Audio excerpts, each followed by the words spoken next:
comedy in the beginning of my comedy career. I've done a lot of work with the Females in Comedy Convention. I've been on BET. I was on the Just Kiki show. Kiki Palmer is actually the youngest African-American female who had her own television show on BET.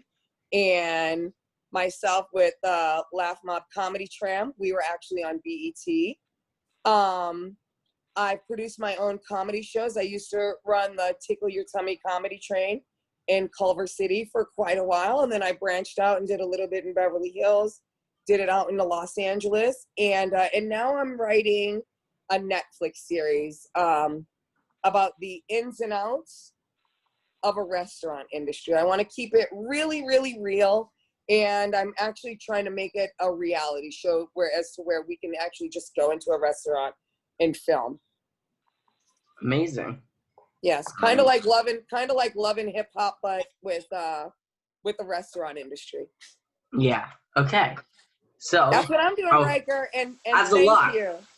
Thanks. I will get you some amazing questions later on when I can interview you later. Thank you. Okay. Perfect. Thank you, sir. Stop calling me. Uh-oh, we hear you, Kelsey. But that's, you know what? We always talk about big entrants and big exits. We've had 2 of them already, so this is going to be a lot of fun. Oh my God. Kelsey, you're on live, just so you know. This is great. Yeah, I love it. So she's going to get her little thing going. So once I get Kelsey on, once I see her face, we will get recording here in a second. I'm going to make sure, who are we missing? So we're missing, drum roll. We are missing, well, I mean, we're missing a couple.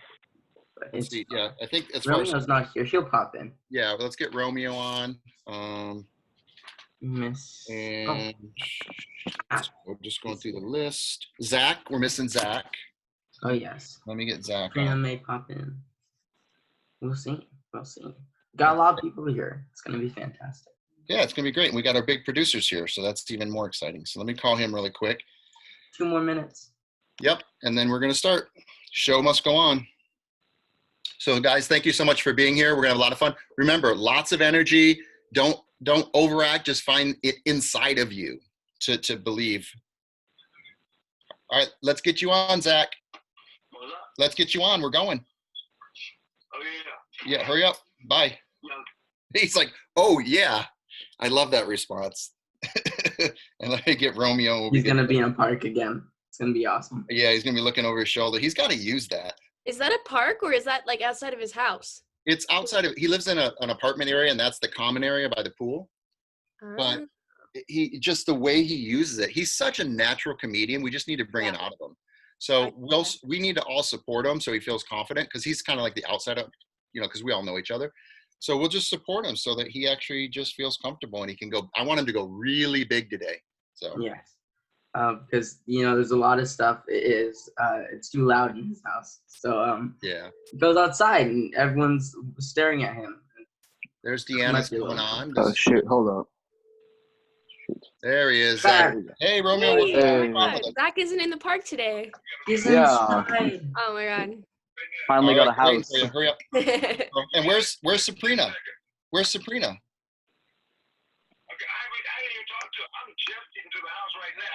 Wait, what? Okay. All right, give her a text. I'll talk to you soon. Bye.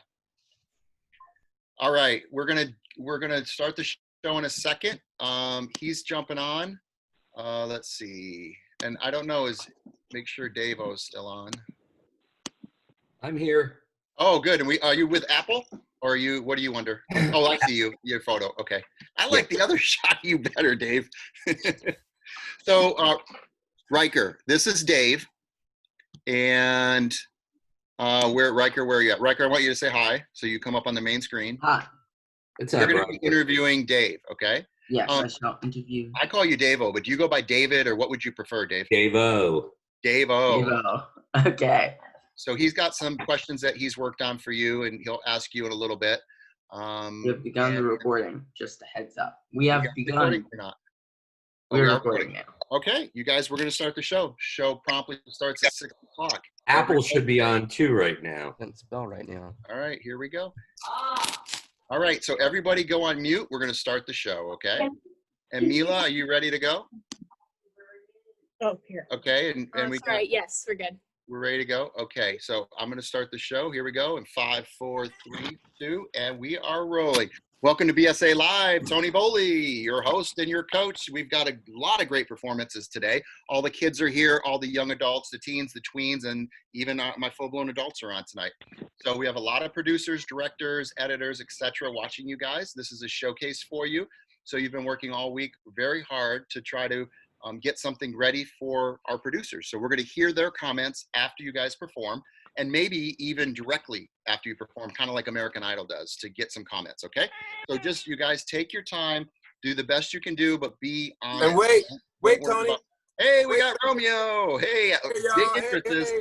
We have a lot of big entrances. Where's that energy at? Yeah. So what we're going to do is we're going to have you mute, and we're recording right now. So go ahead and mute, and we're going to talk to Romeo in a second. I want to tell you something real quick. Okay. I want to tell you something real quick. So I'm with our new casting director who's casting for our animation. I want to introduce you guys to Miss Denny Logan. She's also going to be watching. Where's she at? She's right here. Denny, this is Tony. Everybody, this is Denny Hey, Logan. how are you? Thank you for joining us. We're glad to have you here. Who's that good-looking guy behind you in the poster? Jim. We tried to decorate it a little bit because we're in quarantine again. So okay, guys. So we're gonna go on mute, and we're gonna start the show, and then we're gonna we'll call on every person to jump in. Okay. Really appreciate everybody being here. So again, Mila, I'm not sure if you can start that opening, the link that you have for the opening on your phone, so we can hear it, or if you want, Sure. or if we want to just, because how can we see the picture? I don't know if you can do them. Maybe you can do them together. Oh, well, the pictures that I have are separate on the desktop. That's different. No. I mean the video of what we're the opening. Oh, yeah. I mean, I can show it on my phone like this, maybe. Yeah, do that. Cool. Okay, so this is the opening I would play in front of any of my productions. This is Cindy's company called Majestic, and you will see the quality of stuff. She's a showrunner over at Viacom. She is watching the show as well, just so you guys know. You don't see her picture, but you know she's watching as well. So a lot of big people watching. All right, go ahead and play that. Ready? Sorry, it takes a little bit higher. Start. There you go. There you go. That's a good frame. Okay. Right there. And you got a little light. Push in, push in, push in, push in. There you go.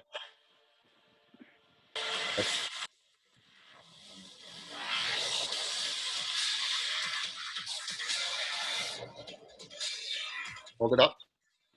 Higher.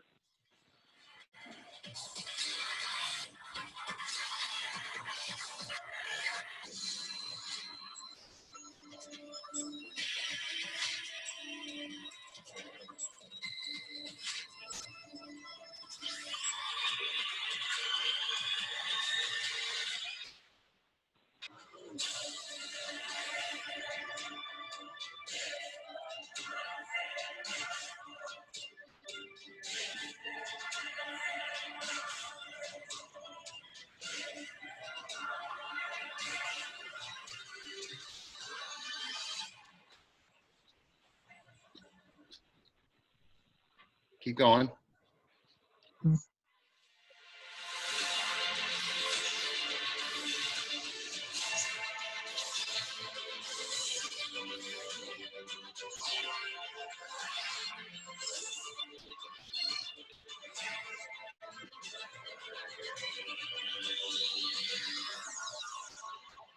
All right, thank you very much. So that's the opening that we play before we do some of our stuff for Viacom.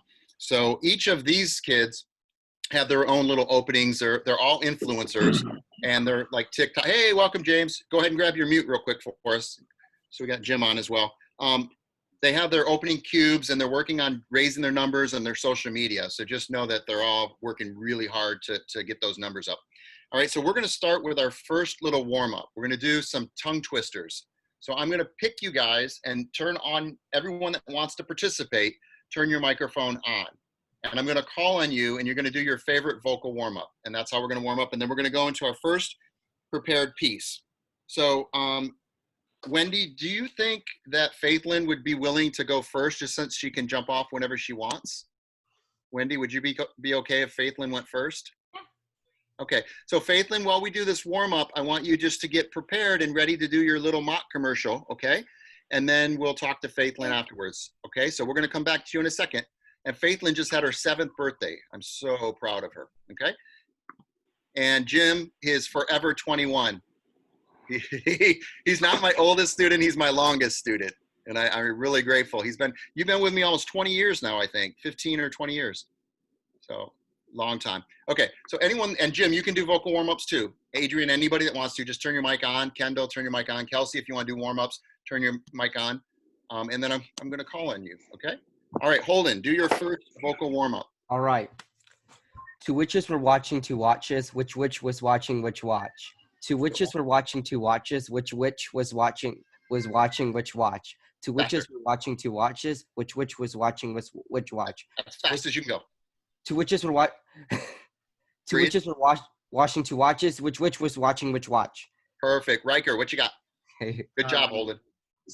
Oh my gosh. Sally sells seashells by the seashore. Sally sells seashells by the seashore. Sally sells seashells by the seashore. Sally sells seashells by the seashore. Now do the whole thing. Sally shell. Yeah. Do the whole thing. If Sally sells seashells by the seashore, how many seashells does Sally sell? And Zach, because your brother's screaming, push mute and I'll call you. Oh, he is? Oh, dear God. Okay. Okay. Go ahead. We're gonna have fun tonight. Go ahead, Riker. Oh yeah. Sally sells seashells by the seashore. Sally sells seashells by the seashore. How many seashells does Sally sell? I hate that one. Okay, breathe. Wait. You chose it. Here we go. Breathe. Sally sells seashells by the seashore. If Sally sells seashells by the seashore, how many seashells does Sally sell? Just really enunciate. Okay.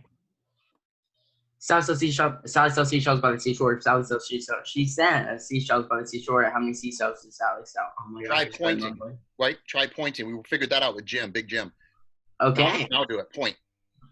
Sally sells seashells by the seashore. Sally sells seashells by the seashore. How many Oh my gosh. How many Sallys does she sell? How many seashells does Sally sell? Last time. This is it. Last time. This is how we warm up. Yes. One more time? One more time. Awesome. Sally sells Oh my gosh. Breathe. Now this is what I'm seeing you're not doing. You're going before you're thinking.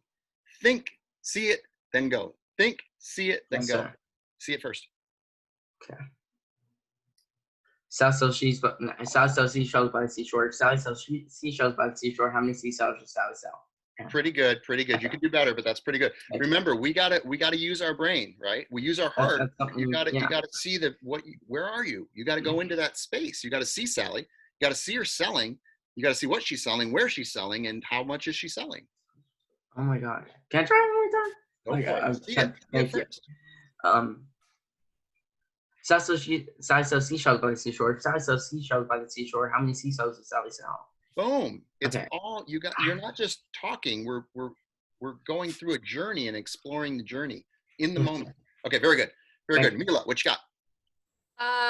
Peter Piper picked a peck of pickled peppers. Peter Piper picked a peck of pickled peppers. Peter Piper picked a peck of pickled peppers. Isn't there more to that one? Peter Piper picked a peck of pickled peppers. If Peter Piper picked a peck of pickled peppers, how many pecks of pickled peppers did Peter Piper pick? Okay. Peter Piper picked a peck of pickled peppers. If Peter Piper picked a peck of pickled peppers, how many pecks of pickers did Peter pick? Pecks of pickled. How many pecks of pickles did Peter pick? Peter Piper pick. Did Peter Piper pick? If Peter Piper picked a peck of pickled peppers. If Peter Piper picked a peck of pickled peppers, how many pecks of pickled peppers did Peter Piper pick? Now breathe. Wait. Breathe. Breathing's really important to relax. You need to be very relaxed. True. And go. Peter Piper picked a peck of pickled peppers. If Peter Piper picked a peck of pickled peppers, how many pecks of pickled peppers did Peter Piper pick? Boom. Good job. Zach, what you got? I've got rubber baby buggy bumper. Rubber baby buggy bumper. Rubber baby buggy bumper. Rubber baby buggy bumper. Rubber baby buggy bumper. Wow, that's the best I've ever seen you do that. Did you warm up before class? No, I did not. Wow, rubber baby buggy bumper. Rubber baby buggy bumper. Rubber baby buggy bumper. Go. Rubber baby buggy bumper. Rubber baby buggy bumper. Rubber baby buggy bumper. Rubber baby buggy bumper. Good job. Now hit your B's hard. Rubber baby buggy bumper. Rubber baby buggy bumper. Rubber baby buggy bumper. Rubber baby buggy bumper. Rubber baby buggy bumper. Rubber baby buggy bumper. Nice. Big round of applause. I'm so happy. Big Jim, you want to do one? You don't have to. Okay, it's fine. Faithlin, are you ready to go? We're going to come back. We're going to go to Kendall, and then we're going to come right back to you. So Kendall, turn off your microphone. On your microphone. And Kendall, go ahead and do something. Betty bought some butter. She put it in her batter, and it made her batter better. So Betty bought some more butter. She put it in her batter, and it made her batter better. One take, Queen. One take. That was so good. Okay, let's go to Izzy. Do you have any vocal warm-ups? Izzy? Yeah. What do you got? It's the basic one, you know. Red leather, yellow leather, red leather, yellow leather, red leather, yellow leather, red leather, yellow leather, red leather, yellow leather. Okay, so you see the THs get thick like you got peanut butter on your tongue, right? Red leather, really push hard when you get to the THs. Red leather, yellow leather, red leather, yellow leather, red. Let your tongue come out of your teeth. Okay. Go for it. Red leather, yellow leather, red leather, red leather. It's a muscle. Push. Red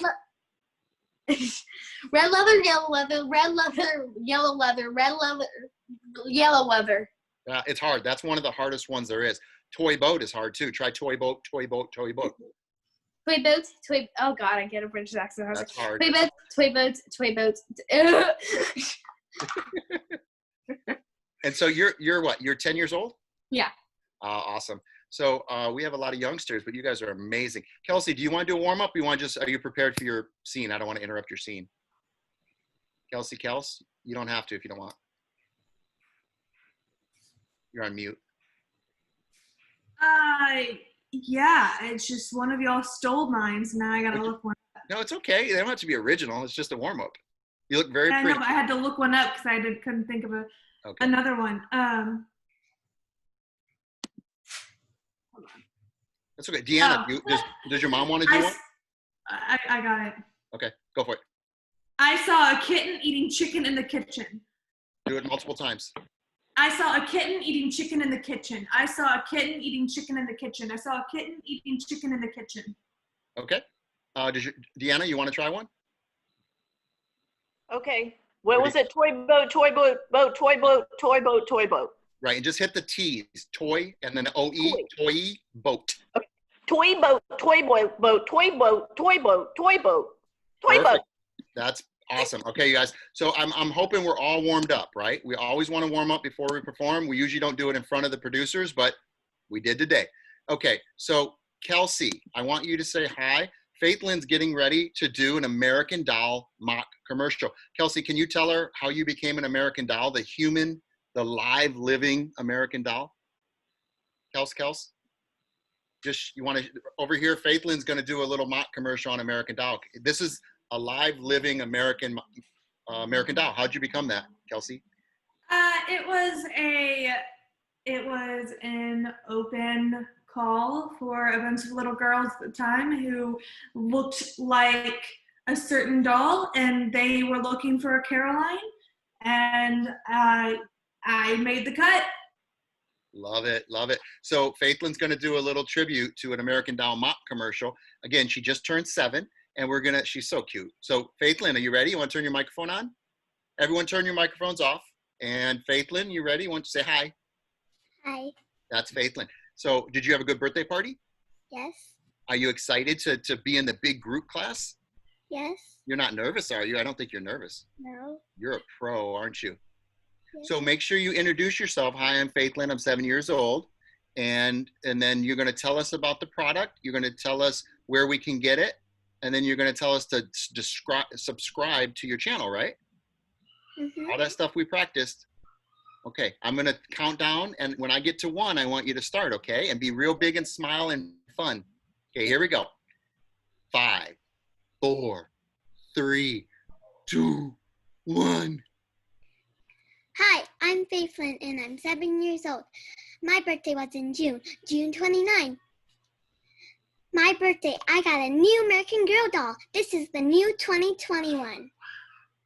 Her name is Josh, and I really wanted her, and my Gaga bought her at the American Girl store, and I really love her. On the right ear, she has trouble hearing because she has a hearing thing, and then that helps her how to hear. And then she came with these accessories a bracelet, and then some money, honey, and then her keys, and then her phone. That phone, because on the back, on the case, has this that you can slide in the hand, and then she can hold it like this. And then she came with this cute little bag that you can actually put all the stuff in like this. Slide the phone in, you put the money in, and then the bracelet, and then last but not least, can't forget the keys. Let's put that in there. And then Josh, I really love her because she does like a lot of sorts of things. Like she's a surfer one, she's a gymnastics one, she's a cheerleader. I think that's all she does, but I don't know if she does more. And then she has a cute puppy. And then I love her so much. She came with another bracelet. She's ready to go. Let's go. And forget she goes. Like and subscribe to my channel, all about Faithlyn. Thanks for watching. Bye. Yay, everybody, hands up in the air in your camera. Big applause. Faithlyn opened the show. The crowd goes wild. That was so good, Faithlyn. How'd you feel? Feel good? A little nervous. Why? You're not nervous. You just pushed through the nerves, didn't you? Yes. You did a really good job. That's what practice does. You practiced and practiced, and you're just such a pro. You have a very bright career. Promise you, you have a very bright career. Okay? There's a bunch of producers watching you today, okay? So we're going to talk to them later. I'm going to see what they thought about you, okay? So you can watch as long as you want. And if you have to jump off and eat dinner, you go ahead, or if you have to go to bed because it's late. You're in Vegas, right? Yeah? All right. Put some on red for me. She'll know what that means. All right. Thank you so much, Faithlyn. You were awesome, awesome. I'm so glad you can make our show. All right. Izzy, do you want to go next, or do you want me to have Ella? Okay. So let's do, you need games to warm up, or do you want to just go right away, Izzy? I can go right away. Let's go right away. So everyone keep your microphones off, and Izzy's going to do, is this a monologue, correct? It's a monologue. Yay. Comedic? Comedic. Okay, be big. Remember, comedy's big. All right, whenever you want.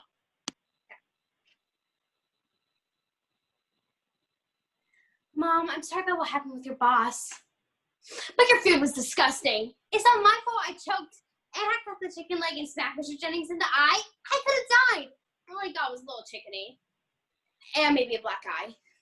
And if he hadn't laughed like a hyena at his dumb joke and scared the bejeebers out of me, I would have spilled my lemonade all over the table. And the rug. And the dog. But now Lizzie's first smells lemonade flashed. And Mom, it's not my fault Mr. Jennings had to go to the emergency room. This isn't the first time. What about Dad and the fajita? And the dumpling incident. Face it, Mom, your food is toxic. Grounded? Me? You're the one putting up pots of poison. All I did was spit on him. Fine, I'll go to my room. Oh, Mom, good luck on the job promotion. Yay. Big round of applause, everyone in your camera. Give her some love. Thank you, everybody. How did that feel? It felt good. Yeah? I think you nailed it. Yes. So how old are you? I'm 10. When do you turn 11? I turn 11 next year, January 20th. Oh, you just turned 10. Yep. Oh my God. You are so talented and very mature for your age. Thank you. Now you're up for a lot of Nickelodeon, Disney, producer. You go right to producers. So you're right to camera testing, and then we had the COVID shutdown, right? So we don't know. You're up for another role right now. So we're going to see after COVID. I think you have a couple more auditions coming up. Yep, I sure do. So you might, who knows, you're all could break at the same time. I always call you like the Rat Pack, Brat Pack, where the whole group went at the same time and everybody in the group became famous together. You're all so talented. So I wouldn't be surprised if everybody starts working once we're allowed to get on set. Okay, so we're going to talk to the producers a little bit later.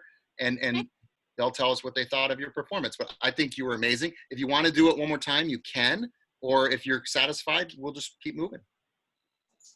May I do it one more time? Of course, you can, and try. You can change it. You can switch it up. You can add something. You can take a risk and try something you've never tried before. Okay. All right, all on you.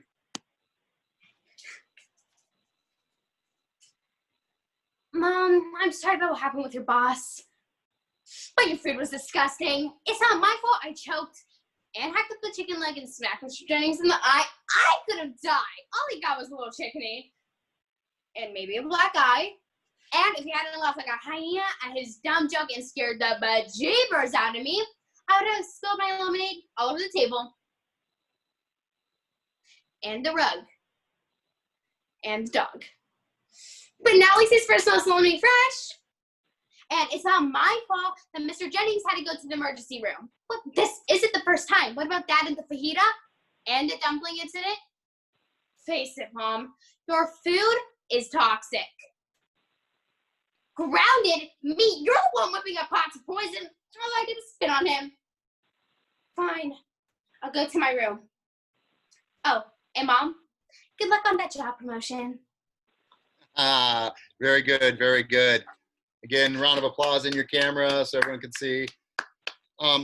So again, I always say the best auditions on the ride home, right? Because we're always like, oh, I could have added this, or oh, I could have tried that. So I always tell you guys, try it 1 or 2 or 3 times, full out, so that when you're in front of the casting directors, producers, directors, writers, etc., you're at your A game and you're not driving home going, oh, I wish I would have, I should have tried this. I saw you took a risk the second time. I saw you added some healthy pauses and you were seeing it before you were saying it. I do think the second one was better, but we're splitting hairs at that point. You're just such a pro. You're just such a pro. So stick around. We're going to play some games and I may call back on you. I know you have a very, very heavy monologue scene, but we may not do that because it's so heavy. But if needed for the big time producers, you could do something that's very tough girl, very heavy street kind of girl.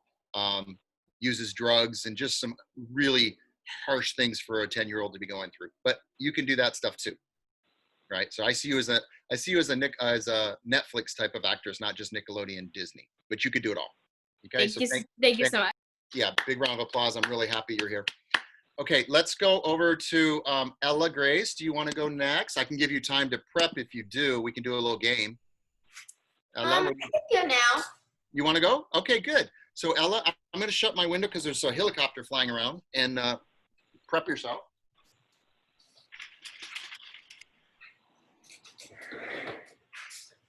All right. So just take your time. How old are you? I'll be 12 in November. Wow. So a real young teen tween group here, all pros. Have you acted before?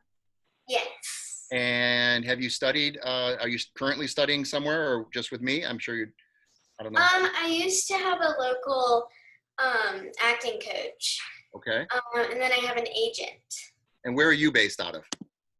Wilmington, North Carolina. North Carolina. You're on the East Coast, so it's late for you.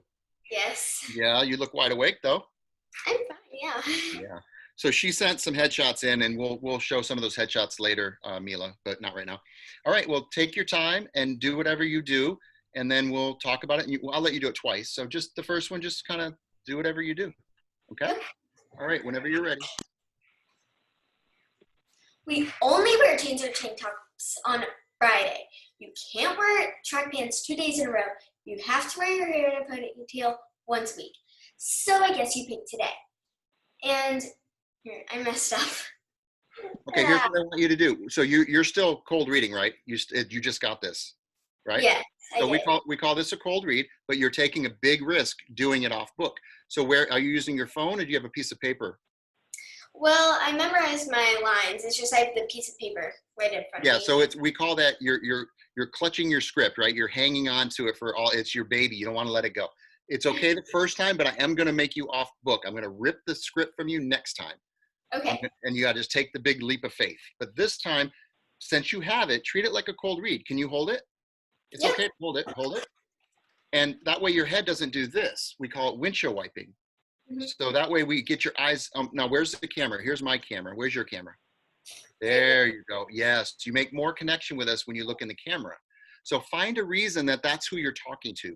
Make the camera somebody, and connect as if, even if it's technology and you're talking just like you are through the computer, connect with that camera, okay? And even if you need to push your chair back a little bit more so it doesn't feel so unnatural, that's fine too. You get the whole space that we can view as your set. So everything that we see is in play. So closets, bathrooms, doors, you can move, you can walk, you can stand up, whatever you want to do. It's okay right now if you want to sit down, but have the paper. It's okay to hold it, but just don't do this. Okay? So you can, it's okay for us to see that paper. You don't have to make it hide. All right, ready? Take a breath. And this is just class. This is not anything, this is no big deal. This is simply just, we're class. Okay? There's just people watching, but it's not a big deal. Okay? All right, whenever you're ready, go. We only wear jeans or track pants on Friday. You can't wear a tank top 2 days in a row. And you can only wear your hair in a ponytail once a week. So I guess you chose today. And if you break any of these rules, you can't sit with us at lunch. I mean, not just me, any of us. Like if I was wearing jeans today, I'd be sitting over there with the art freaks. And we always vote before we ask someone to sit with us because you have to be considerate of the rest of the group. I mean, you wouldn't buy a skirt without asking your friends first if it looks good on you. Same with guys. You may think you like someone, but you could be totally wrong. I love it. Doesn't it feel better? Yeah. Okay, so I'm gonna brag a little. One, I love all of you guys. But two, when I first started acting, I was so nervous. I had the worst nerves. I still do, actually. I pushed through. So I auditioned for General Hospital on the referral from a friend. And so they had me go right to the top, right to the main people. And I thought it was what we call a general interview, where they just sit and we just talk like you and I are right now. And the casting director said, no, I want you to read. I'm like, ugh. Like, oh no, this is too much. I said, okay, let's do it. So she said, step out in the hall, 10 minutes later, come back in. She gave me a simple copy like you have. I went out, I came back, and I did exactly what you did. I broke character, and I just was so nervous. And she's like, it was Gwen at the time, was assistant to Mark Tessner. And she's like, are you nervous? And I said, absolutely. She said, all my lead actors that have ever auditioned for me, that are series running the entire show, have always been nervous every time they read, because General Hospital was like the #1 soap opera. Everybody wanted to be on it. She says, I always give them a second chance. And I have some of the best actors that have been with me the entire time because I gave them a second chance. You want a second chance, she says? And I'm like, yeah. I nailed it the second time, like we're gonna have you do the next time. And I was on that show for a year as a series regular. General Hospital, right? And then I went off to do some really cool stuff on feature films and played on Contact and worked with some big celebrities and played a lot of games in Hollywood as an actor before producing and then teaching. So just know you'll always get a second chance in the casting office. So just push through the first one. The first one's the nerves. We all know in the casting room, it's just nerves. But the second one's where you really get to just let it go, okay? So this is what you get now. You get a second chance. Do you want to try it off book? Yeah, sure. Okay, so put the script away. Don't even look at it. If you lose your line, we don't know the lines. Make them up. You know the through line. You know your intention, right? What you're trying to accomplish. Just stick to your through line. The rest will come. You can mess up your lines if the writer's not in the room. If the writer's in the room, you can't mess up your lines. But if he or she's not in the room, just know where what your intention is. We as casting directors are looking for the emotional connection. So does this make you happy or sad? Happy. Okay, so I don't see you smiling in this. Okay. So smile through the whole thing. If anything, if I don't get anything else out of you, if I get you smiling the whole time, and then the sass comes and the attitude comes and the comfortability on camera comes, then we're moving, we're making progress. Okay, so give it a shot one more time. And I don't know your lines, so we're the best liars in the world, actors. Just fake it. Okay, just keep pushing. Okay, whenever you're ready. And remember, look at the camera, not the monitor. You want to look at the monitor because that's where people are, but I need you to look at the camera. All right, smile. Smile. There you go. And action. We only wear jeans or track pants on Friday. You can't wear a tank top 2 days in a row, and you can only wear your hair in a ponytail once a week. So I guess you chose today. And if you break any of these rules, you can't sit with us at lunch. I mean, not just me, anyone. Like if I was wearing jeans today, I'd be sitting over there with the art freaks. And we always vote before we ask someone to sit with us because you have to be considerate of the rest of the group. I mean, you wouldn't buy a skirt without asking your friends first if it looks good on you. Same with guys. You may think you like someone, but you could be totally wrong. Wow, so much better. How do you feel? I feel great. So much better. Off book, connected to camera, smiled, emotions came through, intention came through. You got the call back. Now I'd call you back in a day or two to read against another actor. So good. Big round of applause, everybody. High in the air so she can see you on your monitors. I'm so proud of you. Welcome to BSA Live. I'm so proud of you. Okay. We're going to come back to you a little bit later, but thank you. Stay as long as you need to. If you need to jump off, I know it's very late there, but stay on as long as you want. Okay. Good job. All right. We're going to switch over. Kelsey, do you want to get your monologue out of the way or do you need some prep time? I know her camera's off and her microphone's off. Your microphone's off. Do you want to go, Kels? I don't want to put you on the spot. Well, okay, so the scene that you sent me is, so both are like highly emotional, both of the things I was going to do tonight. So that's why I was just kind of like, No, yeah, you're a little bit of time. Yeah. So we're going to play a game, right? And then once we're done with this game, we're going to bring you back in. So use that time to get yourself emotionally connected. I would like to do the scene probably first because this took a while and it's not going to be that way after the monologue. So. Oh, so you want to do the cold reading with Holden? If that's possible. Yeah, first. Let's do that now. You can do that now, right? Oh yeah. Oh, yeah, Holden, are you ready? Holden, you want to do your cold read right now? Yeah, I'm ready. All right. So have you guys met? I know you've never met. Kelsey Lee, meet Holden. Holden. Hi, Kelsey. So this is their first time meeting, and they both have the sides. And this is what happens when you go into an audition. You meet your scene partner, and you just do what you got to do. They have no idea what their chemistry is going to be. They have no idea their rhythm, their timing, their pace. No clue. They just know that I've worked with both of you. So let's see what happens. And this is class. This is not a real audition. Okay? All right. All right. So Holden, you direct the ship from here. You know more about it than I do. Okay. I guess begin whenever you're ready.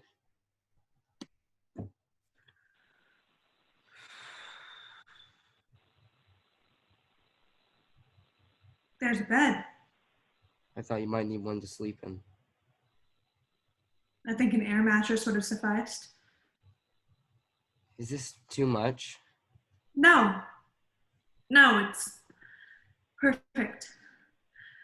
I want to ask you something. Anything. I think marriage is the condition for you to change me yourself, right? Yes. Okay. I want to negotiate my conditions. Anything you want is yours. Will you promise? Yeah. No. But you said that you wanted to have every human experience. Not ones that will risk killing you. You won't. And everyone says that once I'm changed, all I'm gonna want to do is slaughter the whole town. That part doesn't last forever. I want you while I'm still me. I want you this way. It's too dangerous. Try, please. Just try. I'll go to some ridiculously expensive college and let you buy me a car. I'll marry you. Just try. Stop trying to take your clothes off. You want to do that part? Not tonight. Fine. Believe me, I just want to be married to you first. You really make me feel like I'm some sort of villain trying to steal your virtue or something. It's not my virtue I'm concerned about. Are you kidding?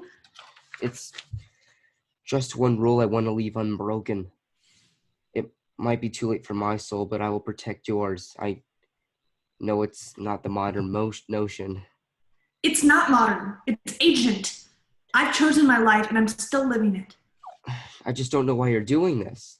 You're trying to make everyone else happy, but you're already giving away too much. You're wrong. This wasn't a choice between you and Jacob, okay? It was between who I should be and who I am. I've always felt out of step, like literally stumbling through my life, okay? I've never felt normal because I'm not normal. I don't want to be.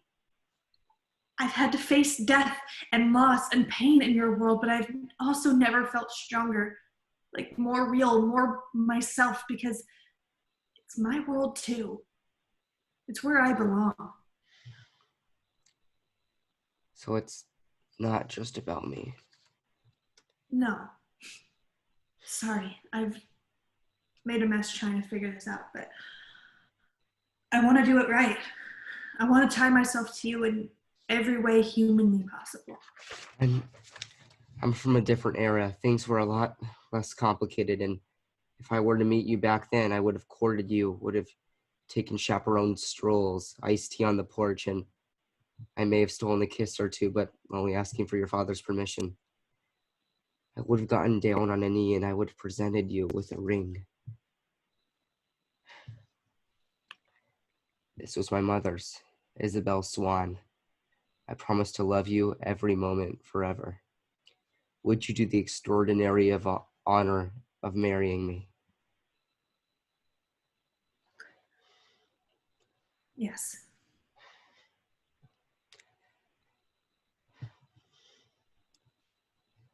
Okay, is that your scene? Yep. Okay, that was the first time you guys ever ran it together, and I felt you guys you started to ramp up, and you found your connection, and you found your energy, and you found your rhythm really, really fast, right? So it's the first part's obviously always awkward finding, when you've never worked with another actor before. That was really good, Kelsey. And I gave it to you, what, an hour ago, maybe 2 hours ago? I don't know, a couple hours ago. Yeah, I literally read it through one time before I did this. Class pays off. You guys are pros. Holden, how do you feel? You're stuck in the paper, right? I got to be honest with you. So we need to get you, even if you don't know your lines, get your line and bring it up. The advantage you have to Zoom versus in a casting office is we can't see you usually when she's speaking because the camera switches to her. So it gives you a little extra luxury to steal your line and be ready so that you're connected. It's all about eyes connecting on Zoom and in auditions and on camera, of course. Your eyes sell you. Your emotional connection sells you. And because the way you're positioned in your room, you're in a close-up, right? So this is the money shot, right? This is the shot that we use on the 3rd, 4th, 5th, 6th take of coverage, full coverage, and then we go to the coverage over the shoulder, and now we're in the money shot. So you need to be spot on emotionally because this is the shot. Now, if you backed up and pushed your chair back a little bit, you wouldn't be in the money shot. And so you get my point? So if you're going to do this shot, which is fine, you need to get out of the paper. And the trick is get your line and get out and and point to your camera. I want to make sure you see your camera. So there's mine, point to yours. That's what you're looking at, not the monitor. You're looking at the camera. So can make that little green dot or whatever's on your camera, make that a character and connect to that, not to your. I got you. Yeah, because that's a cheat. That's how we're cheating. This is a technical cheat. Okay. So I'm gonna let you guys do half of it or so. The second half. Let's just do the second half. So pick a line somewhere in the middle, and let's push through with learning how to not scoop out of the paper, but get out of the paper and deliver your lines. So this is more of a cold reading exercise. How about after Kelsey? How about after you say fine? Is there a page number? I'm not sure if they're labeled. No, I see where that is. Oh, stop trying to take your clothes off and then blah, blah, blah, blah, fine. Perfect. So Kelsey, your line should be instead of after you want to take your clothes off, you should say, do you want to do that? Right? Isn't that your line? Oh, no. Oh, I thought it was, I would say fine. And then that's where we would start. Like I would start with fine. As long as you two are on the same page, I'm cool. I don't have the script. Fine. And then I'd say, believe me, I want to. Right. Okay, good. You guys are on the same page. So get emotionally connected. Get your first line memorized so you don't have to scoop for it. You don't have to look for it. Have the first line. Always have your first line. Even if you don't know the script, always have your first line memorized. Okay, it's all in theater. It's all about beginnings and endings. Big opening, big ending, motivated both, and you got a good performance. Hopefully the middle is good too, but you definitely want the beginning and ending strong. Okay, so we're gonna start in the middle. Don't scoop. and let's see if you guys can take it from there. You might want to pick your lines up just a little bit more, even though this is heavy drama, just a little bit more, okay? And action. Fine. Believe me, I wonder why I just want to be married to you first. You really make me feel like I'm some sort of villain trying to steal your virtue or something. It's not my virtue I'm concerned about. You kidding? It's just one rule I want to leave unbroken. It might be too late for my soul, but I will protect yours. I know it's not the modern notion. It's not modern. It's ancient. I've chosen my life, and I'm still living it. I just don't know why you're still doing this. You're trying to make everyone else happy, but you're already giving away way too much. You're wrong. This wasn't a choice between you and Jacob. It was between who I should be and who I am. I've always felt out of step, like literally stumbling through my life. I've never felt normal because I'm not normal. I don't want to be. I've had to face death and loss and pain in your world, but I've never felt stronger, like more real, more myself, because it's my world too. It's where I belong. So it's not just about me. No, sorry. I've made a mess trying to figure this out, but I want to do it right. And I want to tie myself to you in every way humanly possible. From a different era. Things were a lot less complicated. And if I were to meet you back then, I would have courted you, would have taken chaperone strolls, iced tea on the porch, and I'd have stolen a kiss or two if your father gave me that consent. I would have gotten down on one knee and presented you with a ring. This was my mother's, Isabel Swan. I promised to love you from every moment forever. Would you do the extraordinary honor of marrying me?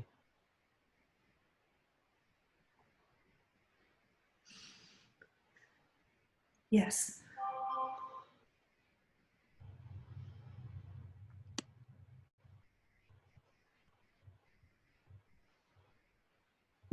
That feels a lot better for me. How'd it feel for you guys? Better. Holden, it looks so much better that you connected with the camera.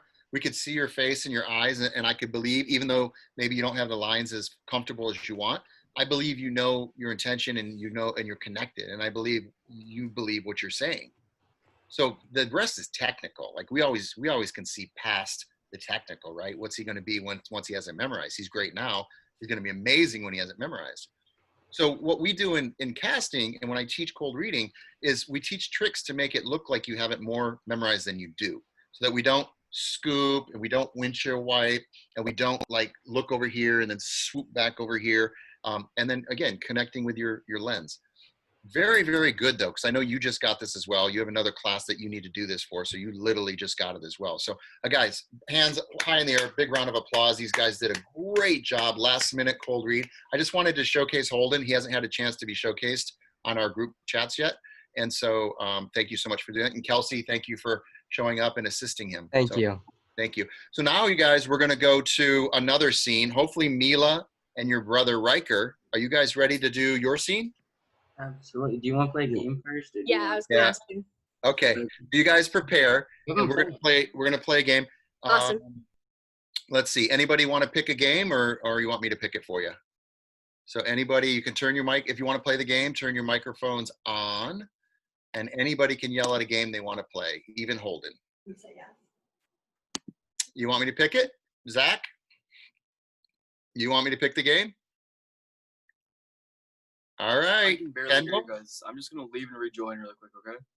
Because Yeah, my but audio, I think it bugged out. Yeah, make sure you come back though. Kendall, you want to pick a game? Okay, Zach, thanks. We can do You Think That's Bad? Okay, that's fun. All right, so anyone that wants to play, turn your microphone on. And this one is, we either do You Think That's Bad, or You Think That's Good, or You Think That's Weird. Which one of the three do you want to do, Kendall? We'll do You Think That's Bad. Okay, so I'm having the word, and I'll start it off, and then you guys join in. And if you guys feel the motivation to jump in, command the stage by getting the microphone and the camera on you. Hey, I got one. You think that's bad? And then we'll all back down and we'll let that person have it. I really want you guys to be aggressive. I want you to get in, but if somebody else is in with you, it's a tie. Somebody let the other person go, right? So we'll see if we make this work this time, okay? So I'm gonna start. Anyone wants to play, turn your microphones on, and all you gotta do is jump in, okay? I can't hear you, Izzy. I can see you. Izzy, you there? Okay. I'm here. Sorry. Okay, good. All right, I'm gonna start it. Man, I am having such a bad day. I wake up and I stub my big toe. I think I broke it.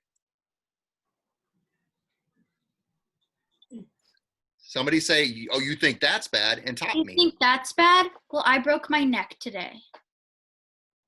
You think that's bad? My headphones died while I was on the BSA-LIVE stream. Well, you think that's bad? My cat died.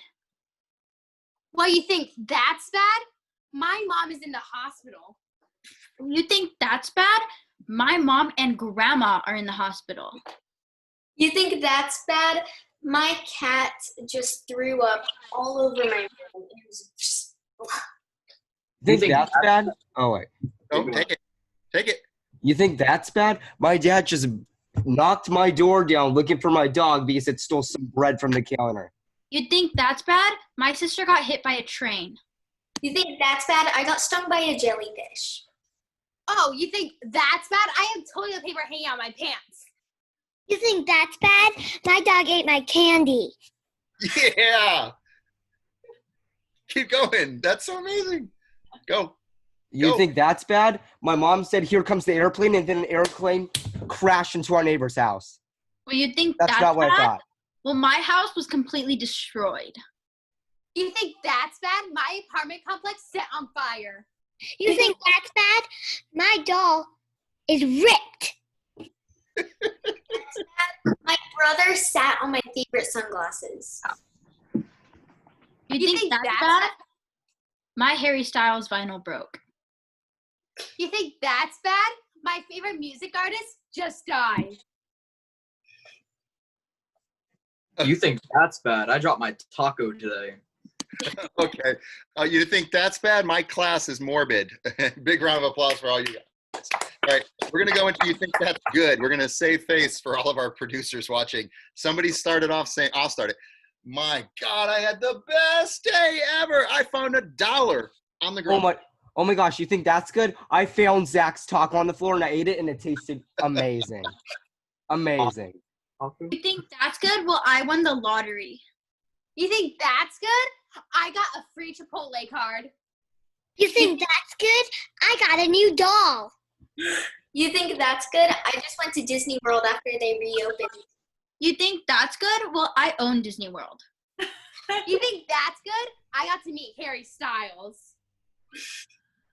You think that's good? I'm a descendant of Walt Disney. Somebody. You think that's good? I met Wolfgang Puck and he cooked me chicken tenders. You think that's good? I have a squirrel. You think that's good? I just booked a Netflix show. Go, Kels. That's good? I'm doing a song with Ariana Grande. You think that's good? I don't have depression anymore. Adult problems. Anybody else? Quick. You think that's good? I just got a free $2 million. Faithlin, grab one more. Wrap it up, Faithlin. You think that's good? I got a new hair tie. Yay! Big round of applause. Hands high in the air so they can see you. You guys are amazing. Faithlin, I had no idea you had it in you. We've never played these games.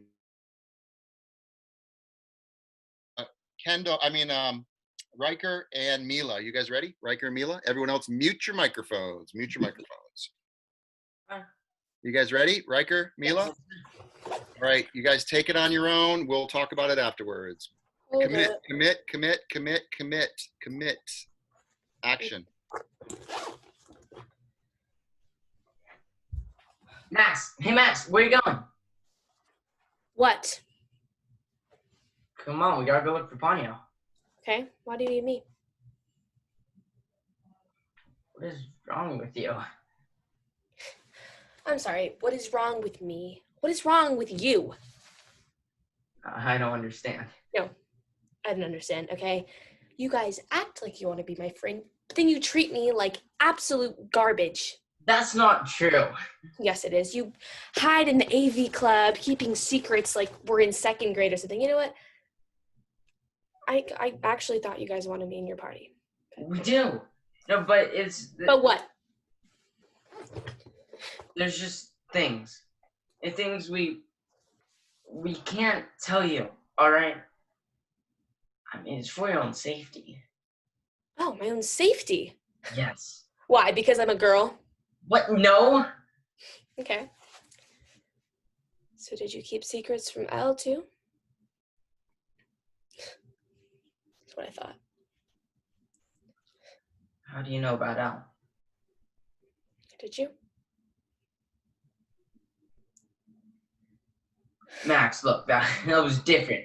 Just trust me, okay? It was just You know what? different. Forget it. Okay, I don't want to be in your stupid party anyway, all right? Have a nice life. Max! Very, very good. Very good. How'd you guys feel for the first take? That's what's up. That's what. Yeah.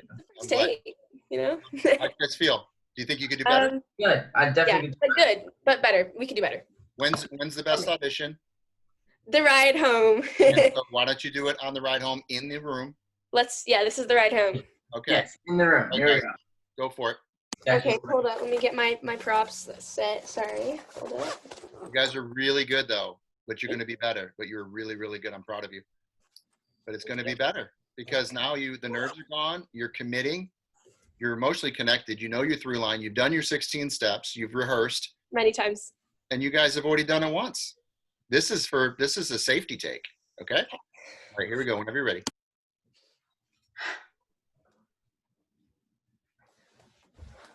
Max. Hey, Max. Where are you going?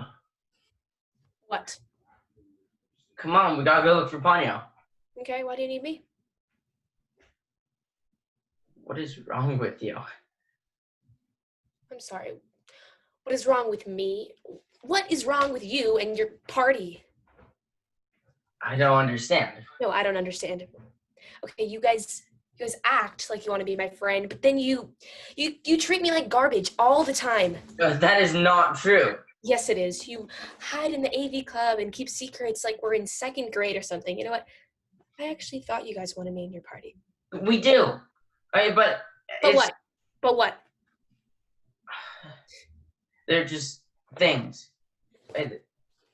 Things that we just can't tell you, all right? It's for your own safety. Oh, my own safety? Yes. Why? Because I'm a girl? But no, Okay, so let me ask you something then. Did you keep secrets from Al? That's what I thought. How do you know about Al? Answer the question. Did you or not? Look, that was different. I mean, trust me, it was just different. You know Okay? what? Forget it, okay? I don't want to be in your stupid party anyway, all right? Have a nice life. Max, come back. All right, take a second to let this savor. Let the emotion savor. Don't jump out of character right away until the director calls cut and cut. Oh my God, guys, you guys are amazing. Oh, thank you. This is the first scene I've seen the two of you guys do together. How do you guys like working with each other? Yeah, great scene partner. Yeah, I think you guys have great chemistry for camera. So No, Riker's amazing. So you guys are really good. Big round of applause, everyone. High in the camera so they can see your hands. You guys, that was really, really, really good. Obviously, every time we do it, it gets better and better and better. But I would call you guys both back for the callback. Now, this was what, from Stranger Things, the movie, the TV show? Yes. Okay.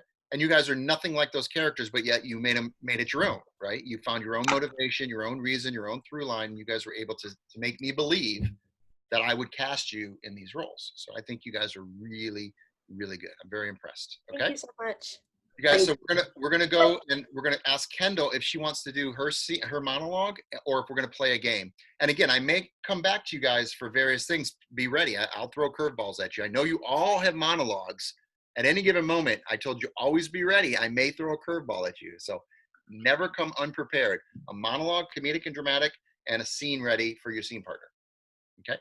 All right. So let's go to Kendall. Kendall, what you got?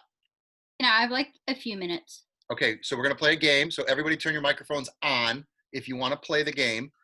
Somebody pick a game. We still have colors. We have grocery shopping. We have freeze tag, which you guys haven't done.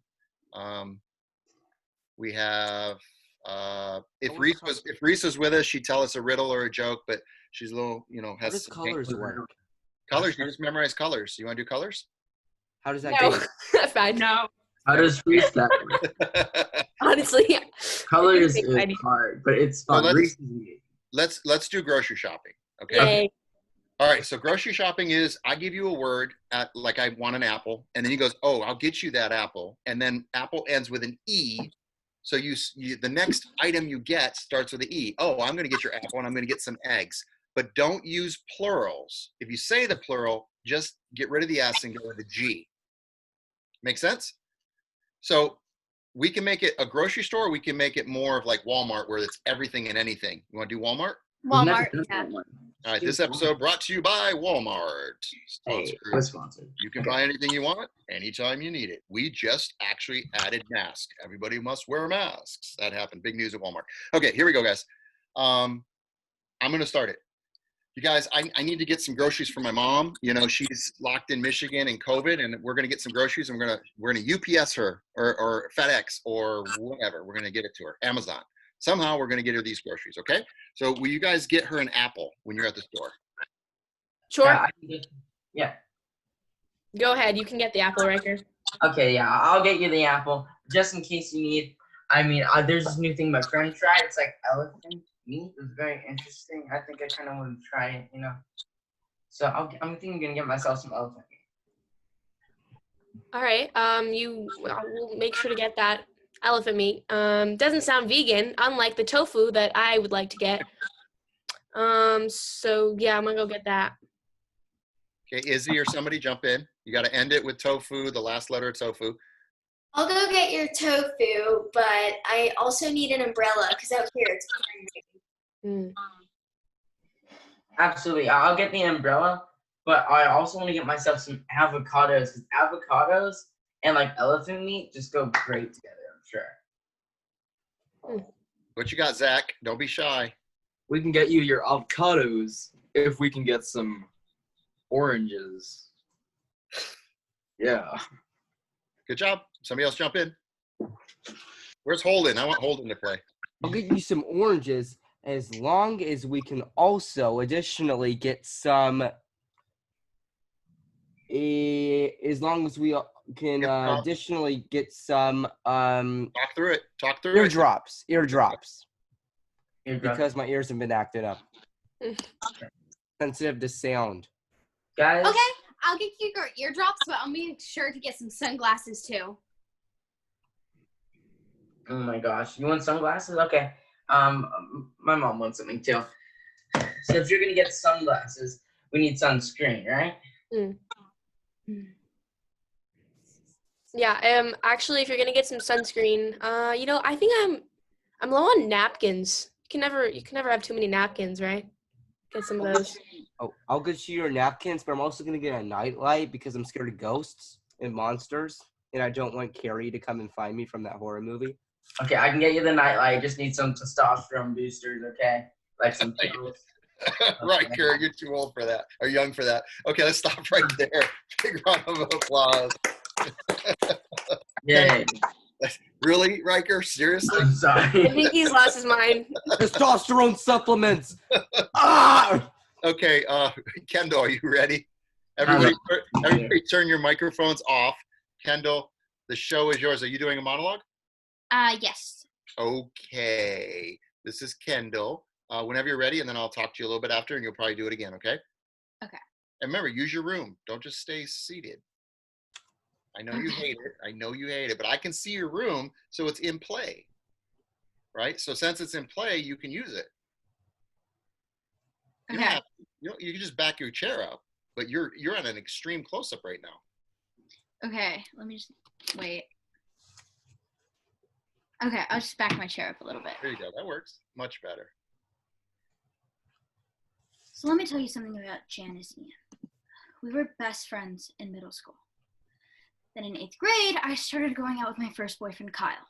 He was like totally gorgeous, but then he moved to Indiana, which is like so sad. And like Janice was like weirdly jealous of him. Like if I would blow her off to hang out with Kyle, she'd be like, well, why didn't you text me back? And I'd be like, oh my gosh, why are you so obsessed with me? So then for my birthday party, which was an all-girls pool party, I was like, Janice, I can invite you to my party because I think you're a lesbian. And I couldn't have a lesbian at my party. There are going to be girls in their bathing suits there, right? So then her mom called my mom and like started yelling at her, and it was like completely retarded. And then she left school and then came back in the fall, and like her hair was all cut off or something. And now I guess she does heroin. Yeah, how do you feel? First take? Decent.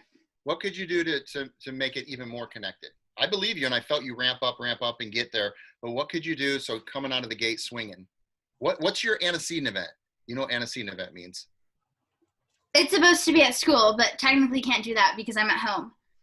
Okay, so you got to just you got to just parallel the personalization of step 9 with what's happening. But what's your antecedent event? What just happened?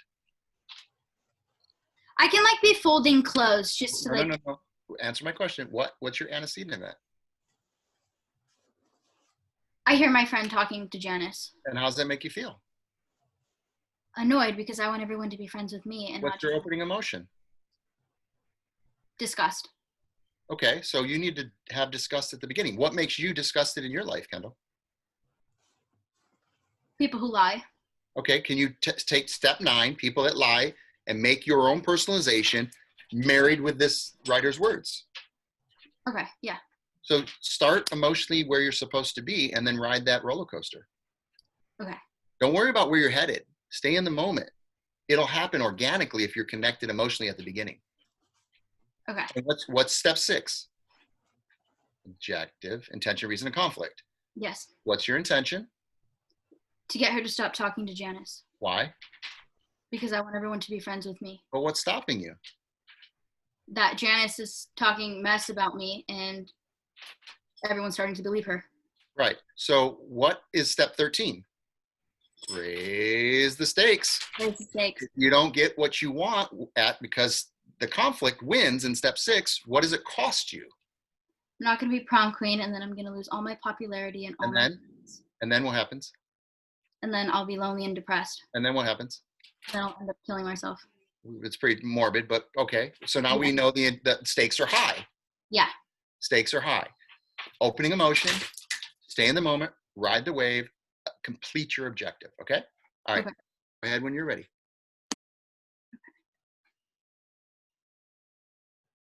Ugh. Let me tell you something about Janice Ian. We were best friends in middle school. I know, right? Like, I don't even, whatever.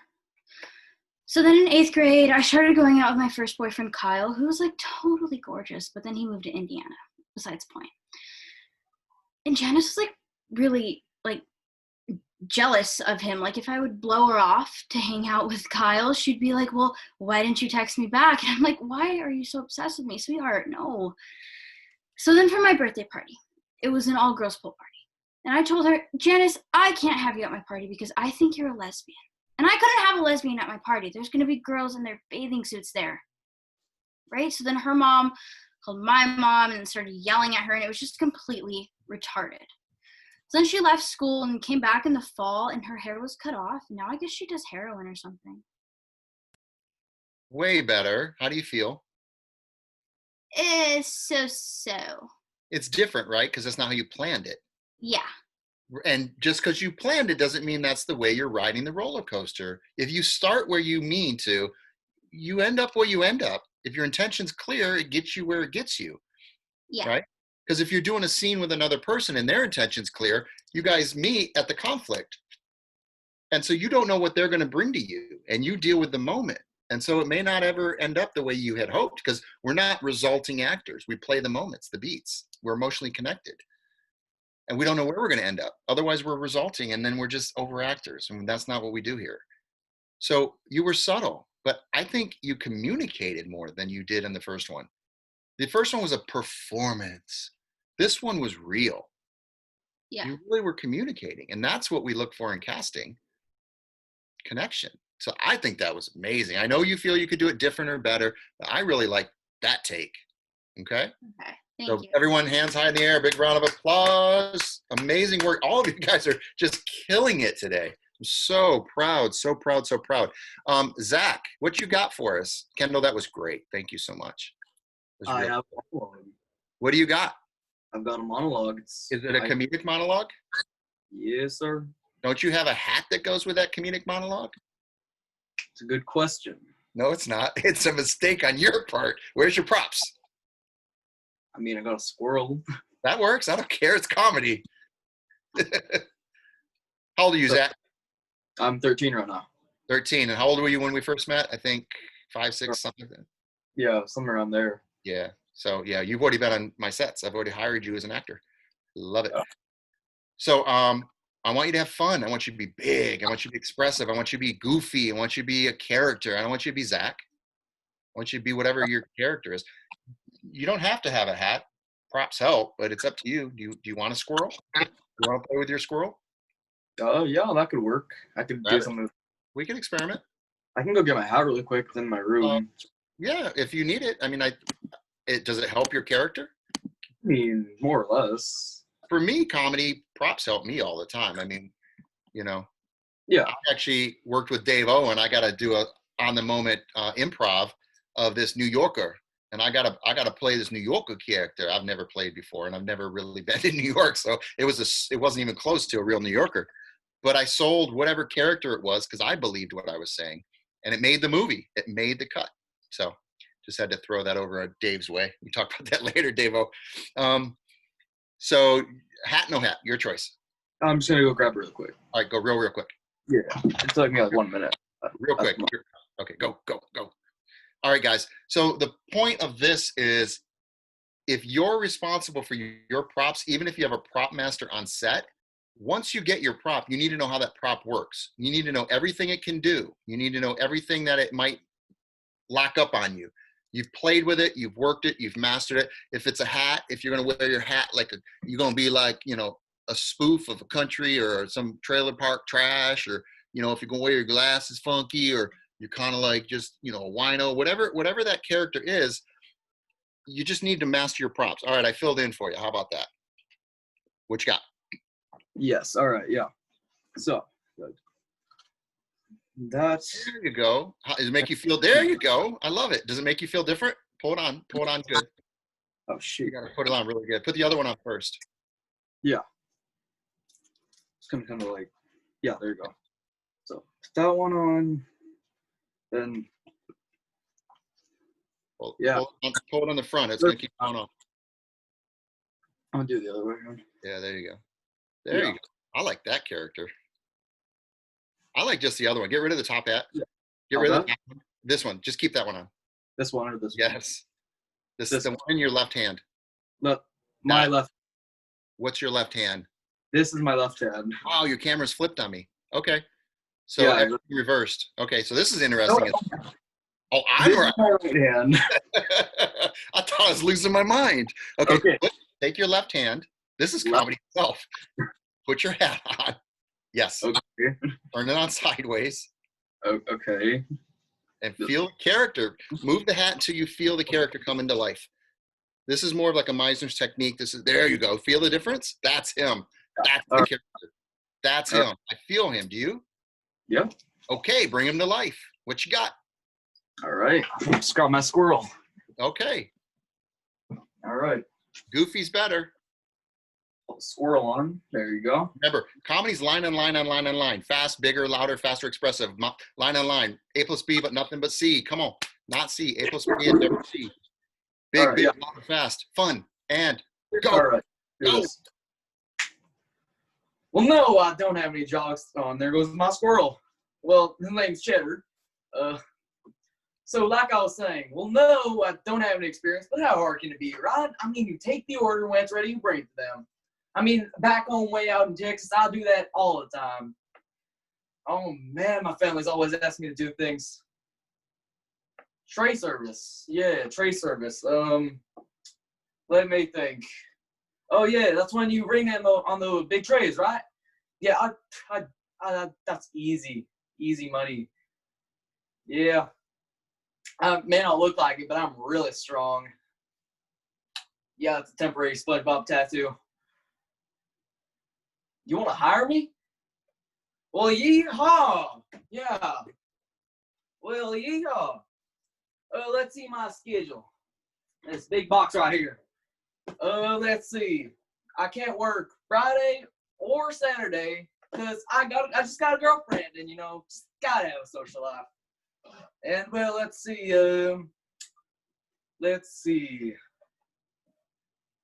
Friday and Saturday, and then I can't work. Then on Sunday, well, yeah, it's family night, so I can't do that. Let's see, and I get out of school at like around 2:30, so I can probably start my shift around like 3:30 and work till 6 the latest. Sound good? Yes, sir, it does. All right.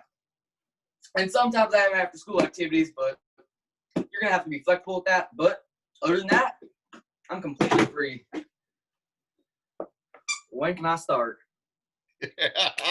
Bravo! Big round of applause, everybody. Hands high in the air. Zach, that's what I'm talking about. You get outside of you. You don't worry. We're not looking at Zach. We're looking at Zach's character. And the bigger, the better for you. For some reason, for you, the bigger you are, the funnier. That was funny. How did it feel? It felt a lot better than all the other times. Yeah, because you're just having fun. We got to remember, acting is like being kids again. When we played Cowboys and Indians, we committed. We were Cowboys or we were Indians. We committed. We forget that as adults. And as you get older and you're becoming, you're a teenager now, just started your teens, you're going to be more and more self-conscious the older you get. And so the goal is not to worry about what people think of me because I'm not me. I was an actor under London Anthony because then it wasn't Tony Boldy doing it. London Anthony was doing it. So I could do things I couldn't do as Tony because of my guilt or conscience or whatever, or my wanting to look good. But as London Anthony, who's that? Nobody knows who that is. I can do whatever I want. London did it. So you're that character. And I think it was really funny. Okay. So yeah. We are going to have you film that character. So either your mom or your dad or somebody's going to film you doing that. All right. Okay. And we're going to see if we can get it captured in such a way during COVID at home so we can add it to your reel. All right. So work now with your wardrobe. Work with your props. What would he wear? Would he wear all black? Would he wear plaid? Would he wear overalls? You got to work with your wardrobe next. All right. Yeah. And that works, but I think it would be more plaid. I think it would be more overalls. I don't know. Yeah, I see.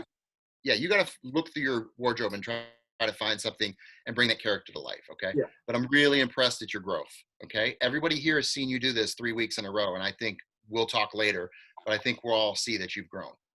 Yeah. Okay? Really, really, really proud of you. Everybody, thank you. Thank you. So, Mila, do you have a scene with Kendall you guys want to do? We would love to do it. You guys ready to do it now, or do I have to play a game?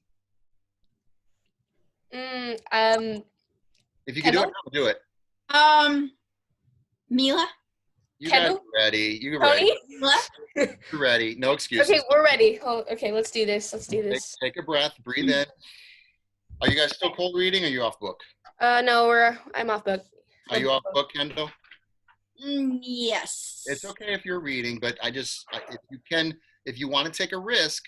It's just going to be there, like, if I maybe need it. No. I'm going to rip that script away from you. It's the hardest thing we do in stage is to rip the script away. But this is not in front of a real live audience. It's producers and stuff, but they're all friends. This is all love and support right now. So if you think you're ready, throw the script away. And then what happens is you guys improv when you go offline and you miss a line, And then Kendall, Mila, if she goes up on a line, you go, oh, I suppose you were going to say, and you say her line. Mm-hmm. And then you say your line, and then she knows where she is. Mm-hmm. Or vice versa. Kendall, if she goes up on a line, you say your line, her line, I suppose you were going to say her line, and then say your next line. Okay. And that's how you guys give each other time to get back on book or back on point. Okay. That makes sense? Okay. So again, and if you guys get totally off base, what's my biggest pet peeve, Kendall? Breaking character. And what does that mean? Stopping. Before the director says cut, you guys cut yourself. So no matter what, when we say action, if a director, casting director says action, you cannot stop until the director says cut. And if they don't say cut, keep walking. And if you walk off stage, that's the director's fault. But until the director says cut, keep with your intention. Walking, moving, crying, whatever that is, stay in it, because they might be capturing something from the other actor that you don't know the other actor's giving. And if you cut the camera for the director and they thought they were getting something they hadn't gotten out of that actor before in the can, oh, you're going to upset a director. Like you have no idea how upset they get. So do not ever, no matter how bad it is, fight your way through. And what a director will do is they'll see with the script soup, we need to retake that because we need for continuity them to do it again. But I, as a director, might have something the editor is going to love to cut together that we didn't plan, a happy accident.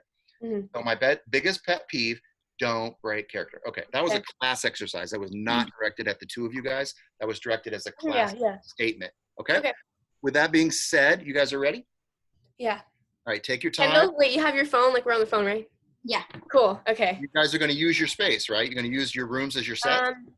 Yes, yeah, we can start standing. Place your cameras so I can see more of the room. Yeah, let me just, put this on top of something. Okay, cool.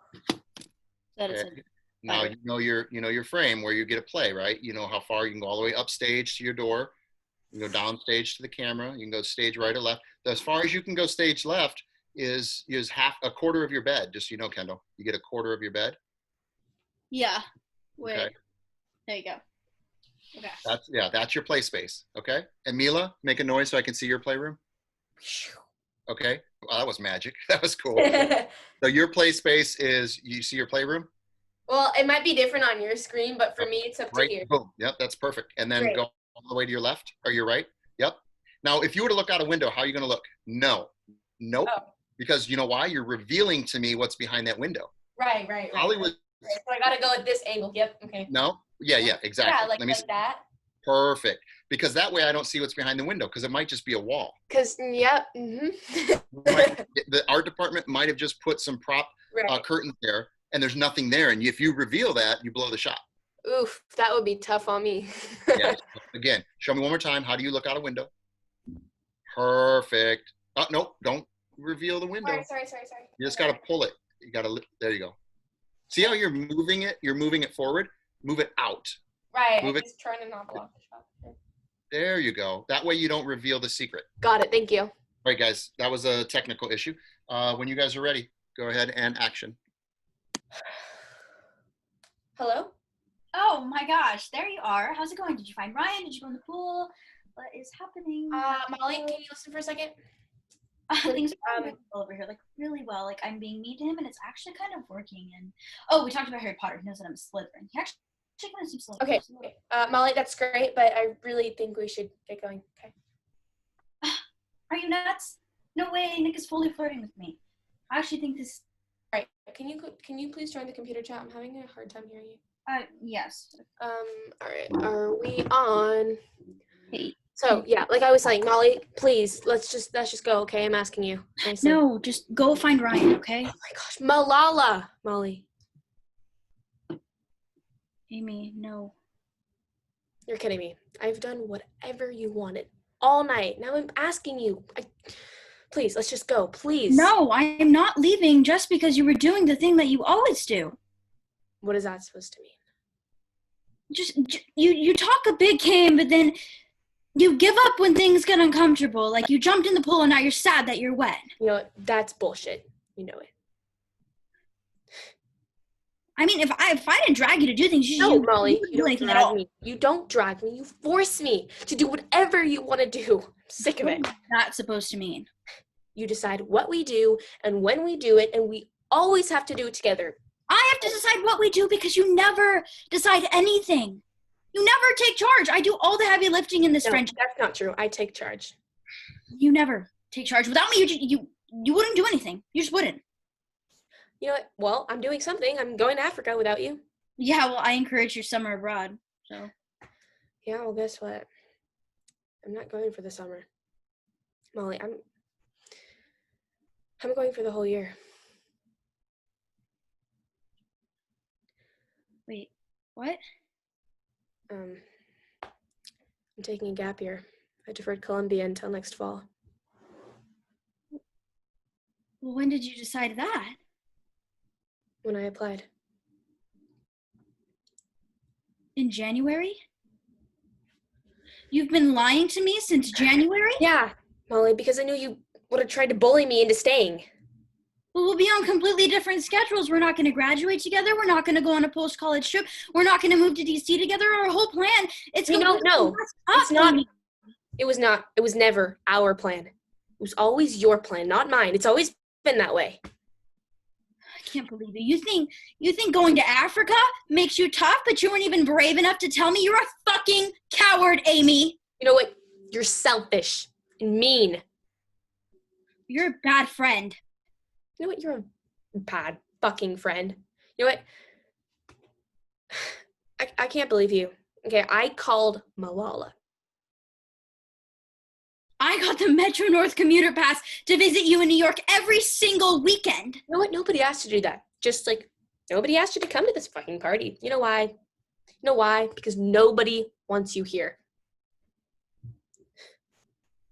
Fuck you.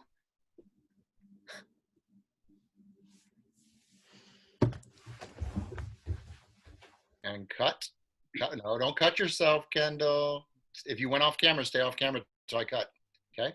And cut. Okay, come back.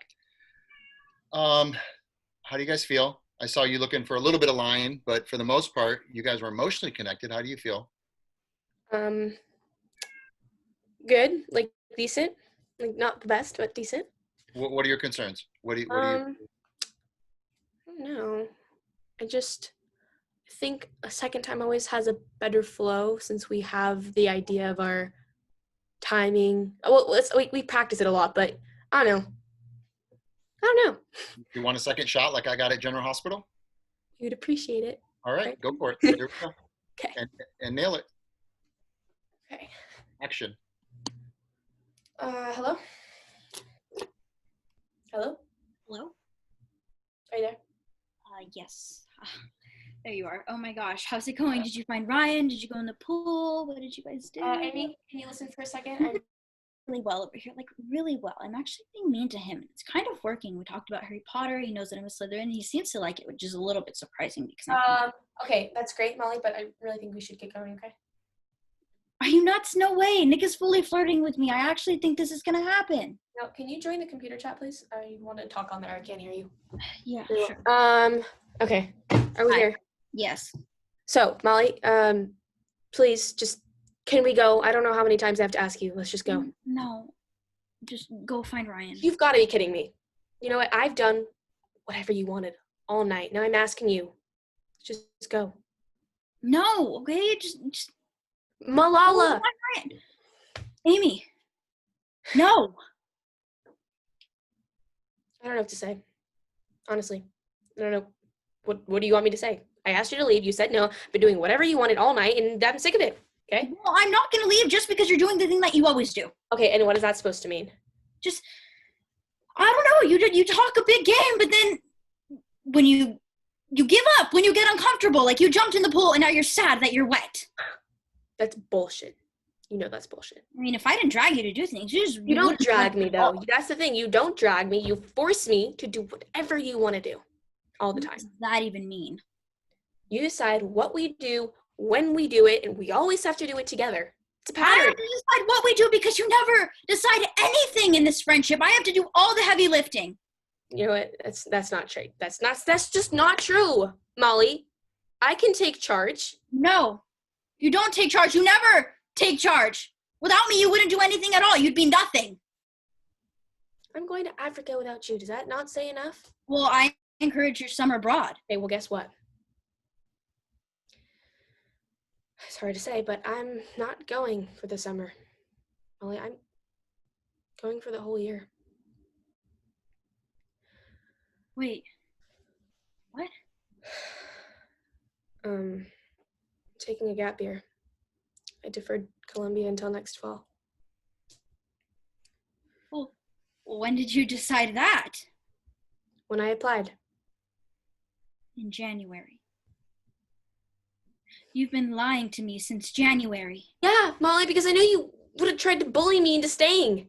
But we'll be on completely different schedules. We're not going to graduate together. We're not going to go on a post-college trip. We're not going to move to DC together. Our whole plan is... It was not... Stop. Because it was not our plan. Never. It's never our plan. It's always your plan. Always. Sick of it. I can't believe it. You think going to Africa makes you tough, but you weren't even brave enough to tell me? You're a fucking coward. You know what? You're selfish and mean. Why can't you just support me? You're a bad friend. You know what? You're a bad fucking friend. I called Malala. Molly, and that was a sacred code. I got the Metro North commuter pass to visit you in New York every weekend. Yeah, and nobody asked you to do that. Just like nobody asked you to come to this fucking party. Nobody invited you here, Molly. You know why? Because nobody wants you here. Fuck you, Amy. Dare you. I'm leaving. And cut. Cut. Wow, so much better. So much better. How does it feel?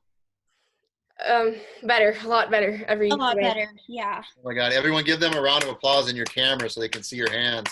Wow. So all it was a second chance. What did you do different? And remember, when you figure out what it is you're doing different, do it the first time. You took a risk. I know you did that. Right? I saw you take a risk. And I saw you ride the wave. You guys were up and down, emotionally connected. You were listening. That's the key. Listen to what the person's saying. How does it make you feel? There was daggers and daggers and daggers. And you guys were taking the blows. Like, oh, I believed every word. I think you guys are great. And this is still, you're still not, you're so close to like, now is when you start ramping up to like what all the magic that's going to happen when you start rolling. Because there's that extra energy that's going to be added on set too. Yeah. But amazing. I'm really impressed with you guys. The whole class today has been amazing. But right now I'm dealing with you two. You guys were really powerful. Kendall, what did you feel? The second time around, I felt more emotionally connected and like I was able to get there, and I was really able to listen to Mila and just take it in. Mm-hmm. Yeah, I agreed. And I feel like the fact that, well, I obviously wouldn't say this, but the fact that our lines got a little bit mixed up, I honestly feel like it helped because I was caught off guard, which really made my emotions come through and my intention come through, because I wasn't thinking, oh, what comes, I mean, obviously you should never think, oh, what's coming next, but it really like, it helped that sense of vulnerability and like, I don't know, just better. So with you, Mila, I'm working on making you dirty, messed up, like not being a perfectionist, right? Yeah. I've said it again and again. When you let go of being a perfectionist, what happens? Happy accidents. Yep. And you can ride the moment. But if you're a perfectionist, there's little moments that wouldn't be there if it's planned. It shouldn't be planned because real life isn't planned. Amen. And so when you allow yourself to let go and trust you did the work, you know the lines and the system works, right? People have acted method acting for a long, long time before you. You let go and you just trust. And in that scary place of trust comes all the beautiful moments in acting that we give Academy Awards to. Okay? So you guys are on the right path, in my opinion. You guys are really talented. You have great chemistry. And you guys look great. And I think you guys did a really, really, really good job. Big round of applause for those two. So now we're going to flip over to Deanna and Kelsey. Deanna, what do you have? And are you ready to do it, or do you need us to play a game so you can get ready? So I'm grabbing Deanna and Kelsey right now. No, it's fine. It's kind of cold read. Okay. But is Kelsey going to help you? I think she's doing it with me. Okay, Kelsey, are you there? Let us know you're there. Kelsey. Here, give me one moment. Okay, do I need to play a game, or you want to go? No. I'm just trying to get it up on my computer. Okay, sounds good. All right, so what's this from, Deanna? Deanna, what Not this real sure. I'm not real sure, but it's called the tutor, and it's in regards to a student and tutor relationship, basically. Okay. Not relationship, but they're working on something together.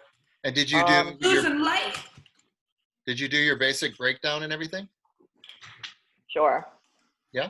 And so you feel comfortable with I know you're joking, but did you have the intention at least what your character is trying to accomplish?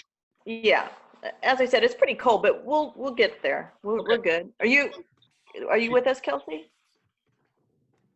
Losing light. But yeah. You look great. That'll work. That's almost a noir 4-to-1 ratio. You're getting that dramatic look going. It looks great. Yeah. No, I just had a great window here, and the sun's going down, and Well, now I'm losing light. Oh yeah. This looks great. You guys both look great. So you guys need to just go, and I just let you go, and then we'll talk about it afterwards. Okay. All right. Whenever you guys are ready, go for it.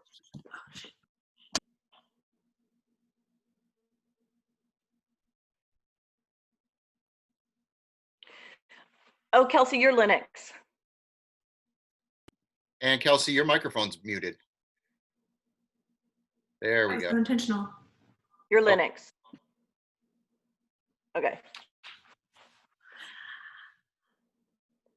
Hi, my name is Linux. Nice to meet you. Are you here to clean the toilet? Hi, Linux. No, if you don't stop messing around, I tell you what, you will be fixing toilets. We need to concentrate on this paper. Did you know that master plumbers can actually make over 100K? You know, I'd dig through some shit if I can make that kind of cheese. Ugh. Did you finish your paper last night? Because I'm supposed to look at this before you submit it. Finish seems to be some sort of finite word, but I'd prefer it's in a state of completion. Don't judge me on the grammar, all right? I've had a lot on my mind. Wait, are you sure you wrote this? No offense, but I had no idea you had this in you. I don't even know what to say. Just tell me I need to fix it so I can send this off already, okay? The patience is running very, very thin on my end, and I just want this all to be over with. Oh, sorry, didn't hear you because I cannot stop reading this. It's like you tapped into something real for once. You're finally committing to the process. What's that supposed to mean? Whoa, it means you should keep writing. It's better for you that way anyway. It's not like you have anything else to do. Right, that was just for the assignment? I'm not a writer, okay? You're just trying to make me feel better out of pity. No, I am not lying. You are truly talented. Believe me or not, you truly do have some real talent. Okay, all right. Let's just say I entertained this crazy notion, and I did keep doing this, okay? It's not like you can make any real money in it anyway. True for most writers. Most of the stuff that goes out there, people don't even look at. But this is different. Look, I don't even know how to keep my shit together, let alone be a published writer. Can I just turn this in and go about my day, please? Sure. I'll happily agree to this if you will agree on one condition. Let me stop messing around and you'll let me submit this and publish this online. And if it gets attention, you'll write another. Deal? I'll act like you didn't just insult me by whatever you just said and accept your condition. What do I have to do at this point? You know what? I have nothing to lose, right? Exactly. Trust me, you are way more valuable than you think. Sometimes you just have to have a reminder. Right.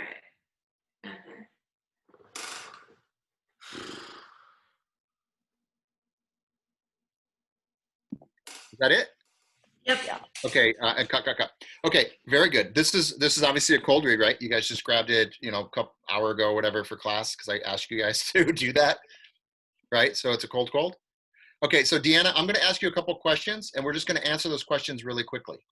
Okay. So it's our basic 16-step breakdown. So what's the nature of the script? Is it comedy or is it drama? Yes, definitely more drama than comedy. It's drama. Right. And so if there's a question, we ask 3 questions. Are the lines funny? Is the situation funny? Or is the character funny? If it's no to those, it's drama. Yeah. So is the lines funny? Not really. No. The character funny? No, it's very condescending. Yeah. So the character funny? Not really. And is the situation funny? No. I mean, kind of, but not really. So it's leaning definitely towards drama. Absolutely. So then I ask, well, what's the storyline in one simple sentence? So if you were going to go watch a movie and you were looking at Netflix and you wanted to see a simple log line, what would that log line say that would make me want to watch this movie? Like boy plus girl get in a fight and then they separate, right? Simple little log line. Yeah. So tell me what this is about. If you were I'm sorry, I didn't hear the question. Storyline. So what is this? Tell me a simple through line, a storyline. I don't know. What's your character? Kelsey, go ahead, Kelsey, and you're on mute. So tell us the storyline, Kelsey. Okay. So I have a magical ability. Everything I write comes to life. Anybody that reads it goes into this trance, goes into this hypnotic trance, and it literally comes to life. It's like Once Upon a Time. Okay, perfect. That's the storyline. So then we'll go back to your mom. Step 3, Deanna. So it's relationship. What is the relationship with you and Kelsey's character? You know, for me, I really think she's kind of beneath me, and I think she's just kind of a waste, and she doesn't really want to concentrate on school. Who is she? Is she your daughter? Is she an employee? Who is she? No, I'm her tutor. She's a student, and I'm her tutor. That's the relationship. 4 is the atmosphere. Are you inside, outside? Is it spring, summer, winter? Is it 2020? Inside. Is it 1900? I don't know. Just make it up. It's inside. It's inside. This is like last semester. This is literally right before. It's like the final assignment I have to turn in before I'm finally done with this stupid school and I can go on with my life. Perfect. And perfect. I love you guys working together. What's the antecedent event? Which means what happened before this scene to make this scene's emotional opening. So what's your antecedent event? What happened before this scene? Well, for me, I was kind of talking bad about her, and I was regretting that I had to spend this time with her because she just wastes my time, and she's not a good student, and she just messes around and acts like she doesn't care. Okay. And she overheard me talking these things about her. Mm-hmm. Perfect. So Kelsey, we're going to do your monologue after this. So go prepare while I talk to your mom about the rest of the 16 steps. So you ready to do your monologue? I was, and then I forgot I had to do the scene with her, and I was like, shh. I know. Get yourself into character. I'm going to finish the 16 steps and then come back and we're going to do your monologue and then we're going to talk to our producers. Okay? Aye, Captain. Okay, so we're going to get this done before 8 o'clock, everybody. So Deanna, step 6 is objective. So what's your intention? What's the reason for that? But what's your conflict? Within my own mind, is what you're saying. So my intention, what's my intention? What are you trying to accomplish? My intention is my first part of it is just to get through this and get her through it. And then the second part is there was realization that she actually has a lot of talent. And now my second attempt is to convince her that she's really naturally talented. She needs to go somewhere with this and do something. But what's your conflict? What's stopping you from your intention? There isn't anything. No, there's got to be a conflict. Otherwise, Okay, my conflict is. Deanna, here's my example. If my intention is to walk out the front door, I walk out the front door, completed my intention. If there's a fire and I can't get out the front door because it's locked, that's my conflict. So now I have to try to find another way out of the house where I'm going to burn up. So you have a clear-cut intention, you have a reason because there's a fire, and the conflict is I can't get out the door I wanted to get out of. So I got to find another way out. Yeah. So now using that analogy, what's your intention, reason, and conflict? Okay.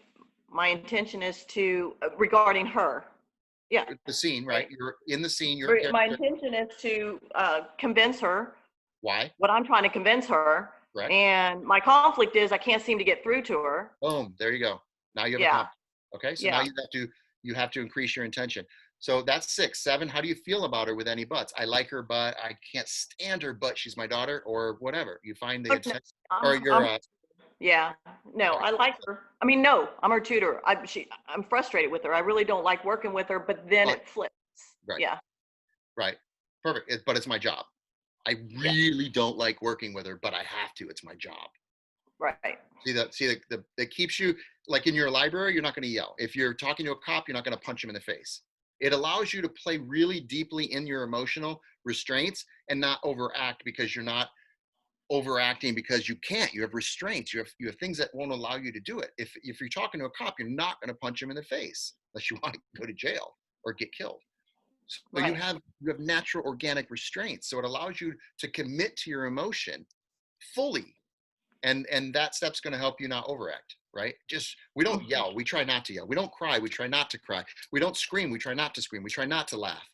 But in that trying not to, it's boiling and boiling and boiling until a point it eventually maybe explodes. And we see the struggle as the audience or casting directors. Okay, so that's 7. 8 is what's your character defect? Every time you try to do this happens. Well, every time I try to work with her, convince her, I always hit a dead end. Okay. Yeah, so that's your scene defect. Does your character have a defect? Every time I get upset, I start My character. Yeah, do you blotch? Like say I want to yell, but I hold it in and my face starts to turn red. That's a kind of a character defect. What happens? Do I stutter when I get excited around a girl? Do I and then I'm not cool anymore? Like, what's your character defect? Yeah. Within the scene? Yeah, you can make it up. It's probably not written. My character defect is actually, I know my feeling. I mean, I begin to get frustrated because I'm realizing that all this time I think I'm working with someone that has, an IQ of 2, and I realize, wow, she's actually possibly even better than I am as far as this, Okay. And step 9 is personalization. So have you ever experienced anything like this in your real life? Oh, yeah. I believe we all have. Right. So you pick one scene, one situation in your life and marry it with this scene. Yeah. You got one in your head? That one moment in your life that this happened? Yeah. Okay. And you take that exact moment and you marry it with these words. Right. Okay. It's a powerful step. 10 is opening emotion. So it comes from your antecedent event. What happened before and what emotion does that create? So what's your opening emotion? Frustration. Okay, perfect. 11 and 12, physical and vocal characteristics. Are you whispering? Are you yelling? Do you have a stutter? Do you have a speech impediment? Do you have an accent? Those are vocal. And physical is, did I hurt my ankle? Am I limping? Do I have a back? Do I feel pretty good today? Those are physical. We can talk about that later. 13 is raise the stakes. So if you don't achieve your objective and the conflict wins, what does it cost you? So what's your intention? Is to get her to listen. Right. If she doesn't listen, what does that cost? What's the result because she doesn't listen? She'll suffer. What happens to you? I get frustrated. Yeah. What do you do when you get frustrated? Do you drink? Do you beat people up? Like what happens when you get frustrated? I don't know. What happens to your character? You go home and beat your husband? When I get frustrated, I don't know. I just kind of hold everything in. I don't know. Do you run red lights? Do you drive too fast? Do you right? It causes something. We raise the stakes that I found that I need, and this is character. My character needs anger management. And if I get upset, I might lose my job, which is a high-paying job with full benefits. I cannot yell at this girl. So we raise the stakes. I cannot let my character defect take over. Right? Do you see what I'm saying? You have to win with your intention. You cannot let her beat you. Right? Yep. Okay. That's 13. 14s have a secret. That's for you. It kind of gives the casting directors wow, there's something about her I can't figure out, but she's got this inner glow. That's a secret. And make it juicy. 15, revisit step 2. So now you tell me the storyline Kelsey told me, but your own version. Tell me what the story is, simply. Which I don't know what she said, but no, I don't want you to. Just tell me the story. What is this? What are we watching? You're watching a tutor and a student work together. Yep. In an environment of conflict and frustration and success. Boom. That's your storyline. But at the end with frustration. Boom. Yeah. That's your storyline in one simple sentence. And step 16, all the kids know it. Do you know what step 16 is? All the kids. Are you talking to me? You said all the kids. No, All the kids know what step 16 is. I want to see if you know it. You probably don't. Forget it all. You do. Wow, bravo. Forget about it. Hey. Because what does that mean? What does forget Forget about? all of it. What does it mean? It just keep in the back of your mind, but just go. No, get it out of your head and go to your heart.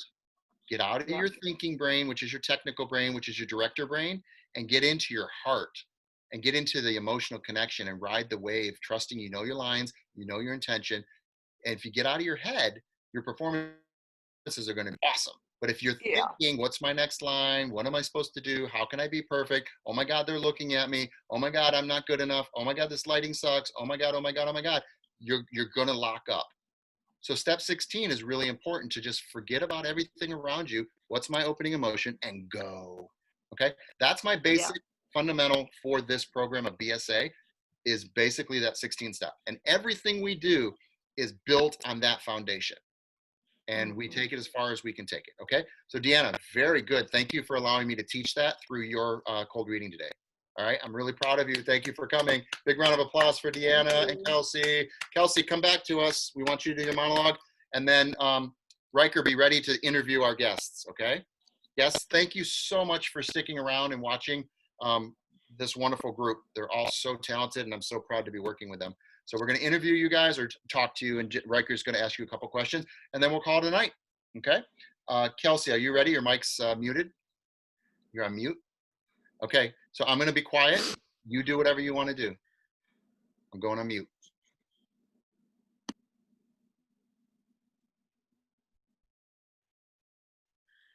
I hate the way you talk to me and the way you cut your hair. I hate the way you drive my car. I hate it when you stare. I hate your big dumb combat boots. And the way you read my mind.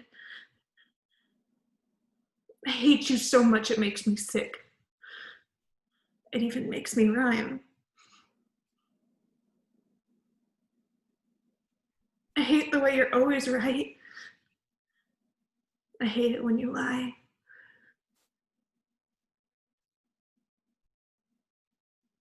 I hate it when you make me laugh.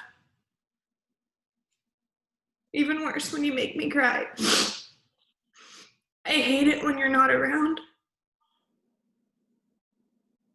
And the fact that you didn't call. But mostly, I hate the way I don't hate you. Not even close. Not even a little bit. Not even at all.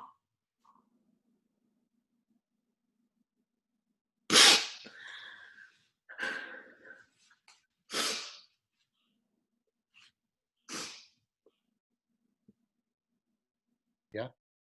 How you feeling? You feel good? You want to do it one more time? That was really good. It's your call. I think you nailed it. How do you feel? You're good. Emotional. I like that smile.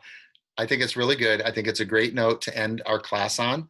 And I thank you so much for coming back. Kelsey's been with me for a few years, but she went off to be a working actress. And so she is now a professional paid actress and working a lot. So much that she can't come to class because she's so busy working. So I'm very proud of you, Kelsey. You keep doing what you're doing, okay? So big round of applause for Kelsey. High in the air.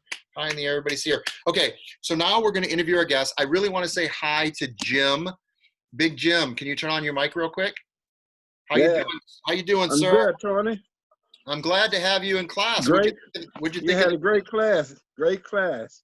Thank you. Thank you. So you've been with me, what, 15, 20 years? Long time? About 20 years. About 20 years. That's a long time. You're making me look old now. But you're one of my favorites. We worked on, when you were younger, you had a speech impediment, right? Because you were in the Deep South. Yes, I did. And so we've been working for a long, long, long time on your confidence and your speech impediment, and you've come a long way. And now what do you actually read now? You read in hospitals or to kids, I guess? Yeah. You professionally read to these youngsters and these older senior citizens? The kids and grown-ups and everything.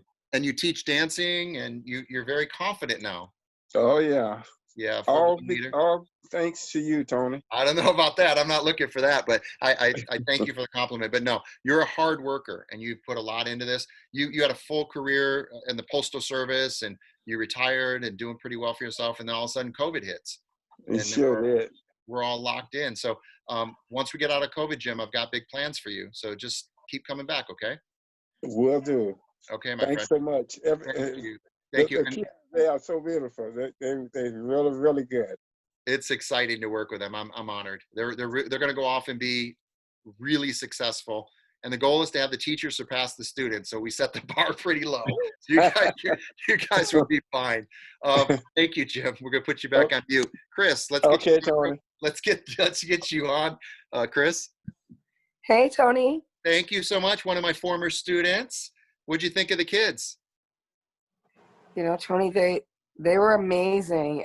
Everything that I learned back in the day, it's almost a system, and when you follow it, it's fail proof. Mm-hmm. And you can see the way that you're guiding these amazing talents. Everybody is individually talented and individually amazing, and their connections, their focus, Tony, whatever you're doing with them, their focus is right on, and they're doing amazing, all of them. They're really good. The talent's inside of them. We're just trying to encourage them to let the talent come out like a lion, but it's in them. I'm giving them technical stuff, but these guys they're all really talented kids. Well, thank you for watching. You can come back. Any of you guys can come back anytime you want. She's a producer now, so you're producing some stuff. You're working on yes, a definitely. Netflix show. So what are you working on? I'm actually working on a Netflix series. I want to make it a reality series about the restaurant industry. I know it's a little tougher now, but with the COVID, but there were just so many instances before. So now that the COVID is out, maybe we can get some filming in somewhere in a nice spot. Well, there's a lot of producers on this, so we'll all talk amongst each other. If anybody wants to know anybody's number, contact me privately and I'll hook you guys up, okay? Thank you so much. Come back anytime. You.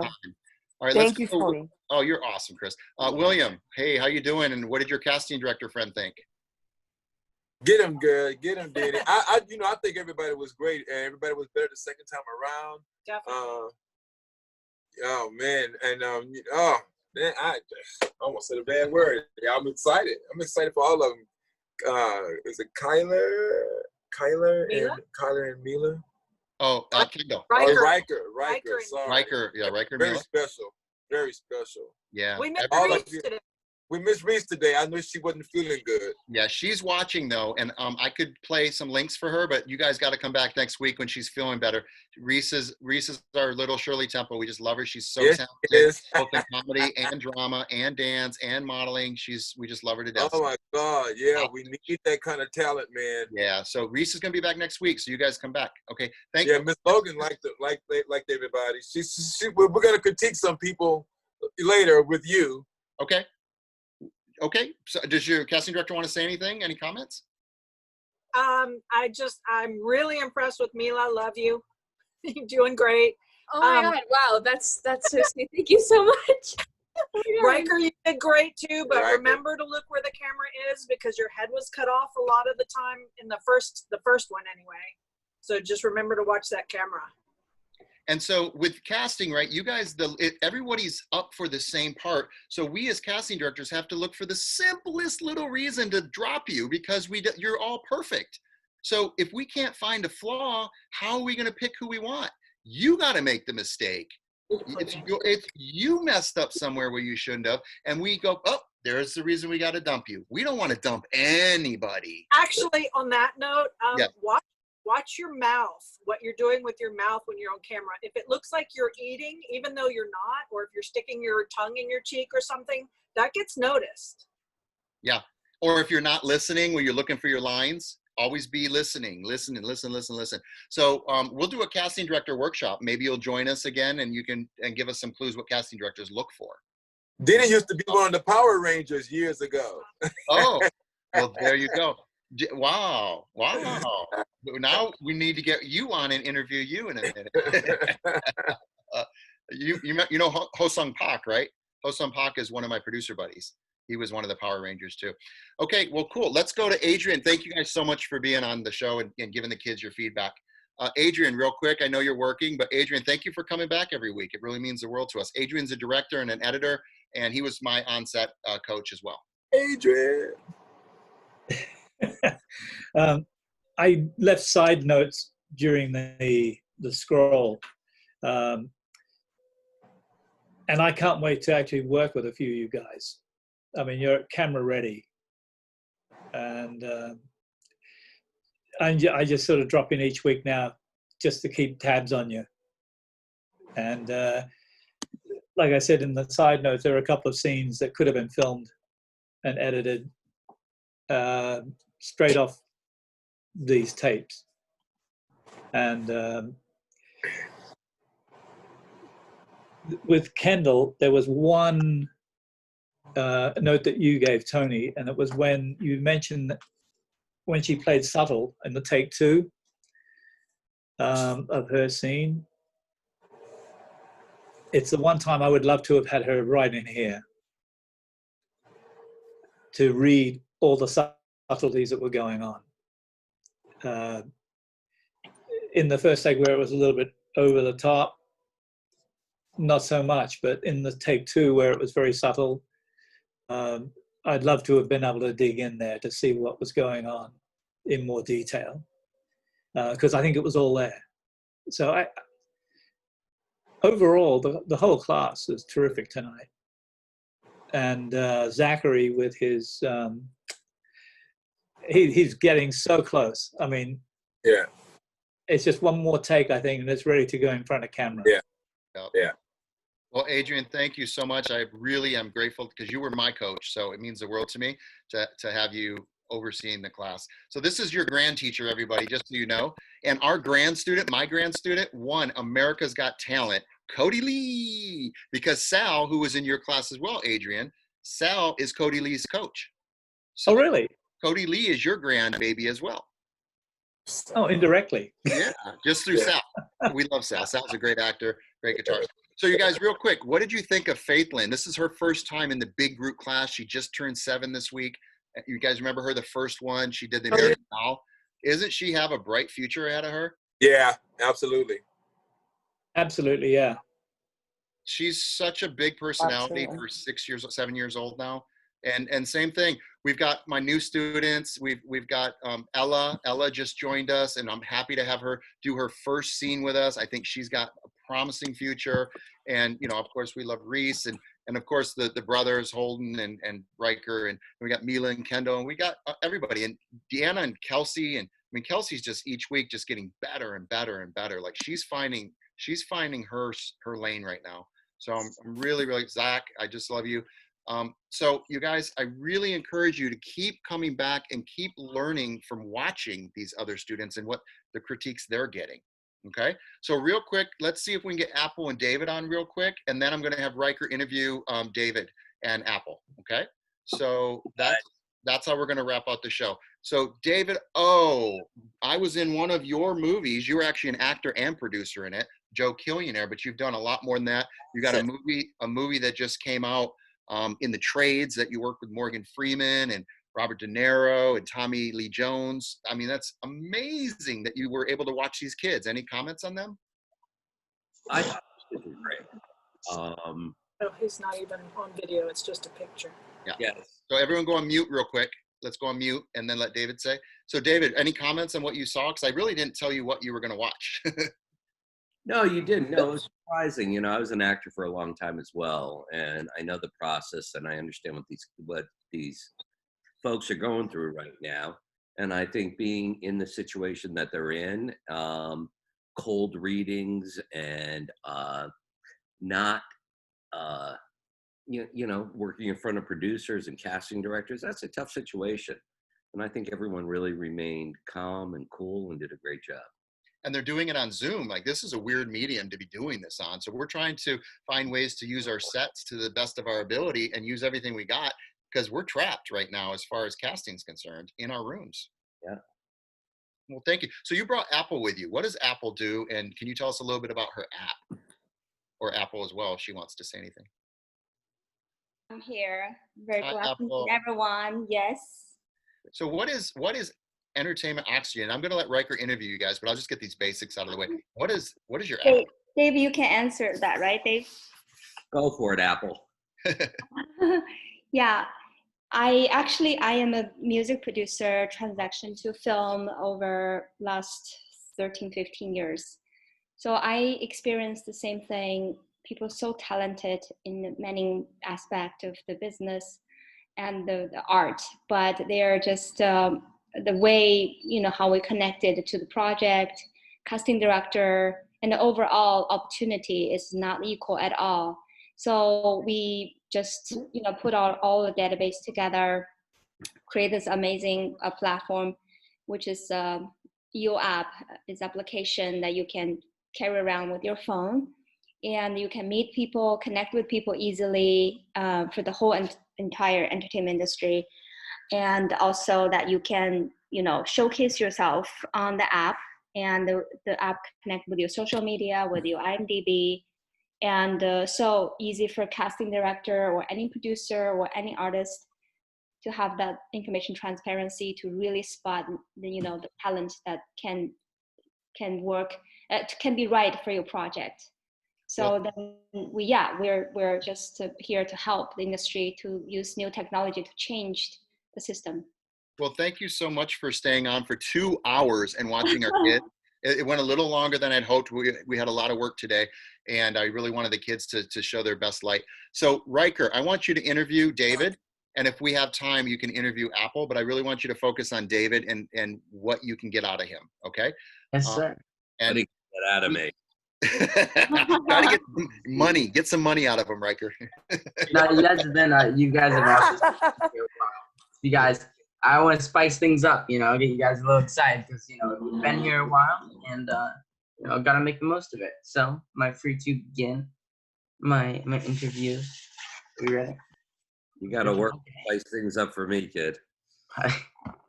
So I just have a few questions, and I was very excited when we got you on the call because it's nice looking at just your picture, by the way, but I was very excited when we got you on the call because I got to research and watch a trailer for The Poison Rose, which was really nice, and working with Morgan Freeman. So can you tell me, I have a few questions about that. So do you plan to work with, can you explain to me what The Poison Rose is about without spoiling it so everyone knows? It's a murder mystery. It's like the old, I don't know if you kids ever watched any of those 40s and 50s murder mysteries with Humphrey Bogart. It's a kind of a takeoff on that, set in the 70s. Travolta plays the detective. He's down and out. He's a gambler. He's a drinker. He's a smoker. He was a football player who could have had it all when he was in college, but he threw the game for a little extra cash and blew his career and blew his life.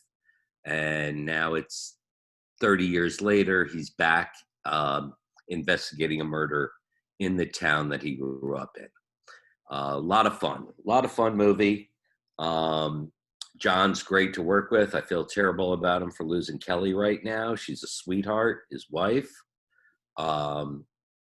And we had his daughter in it as well. Morgan was great. We worked with Morgan again on The Comeback Trail, which is a really funny comedy. We're getting a major release in November if there's theaters open. If they're not open, then we're moving it to March. But that's going to be a big release. And it looks like I'm working with Morgan again. And Ruby Rose. You guys know Ruby Rose? She was Batgirl last year.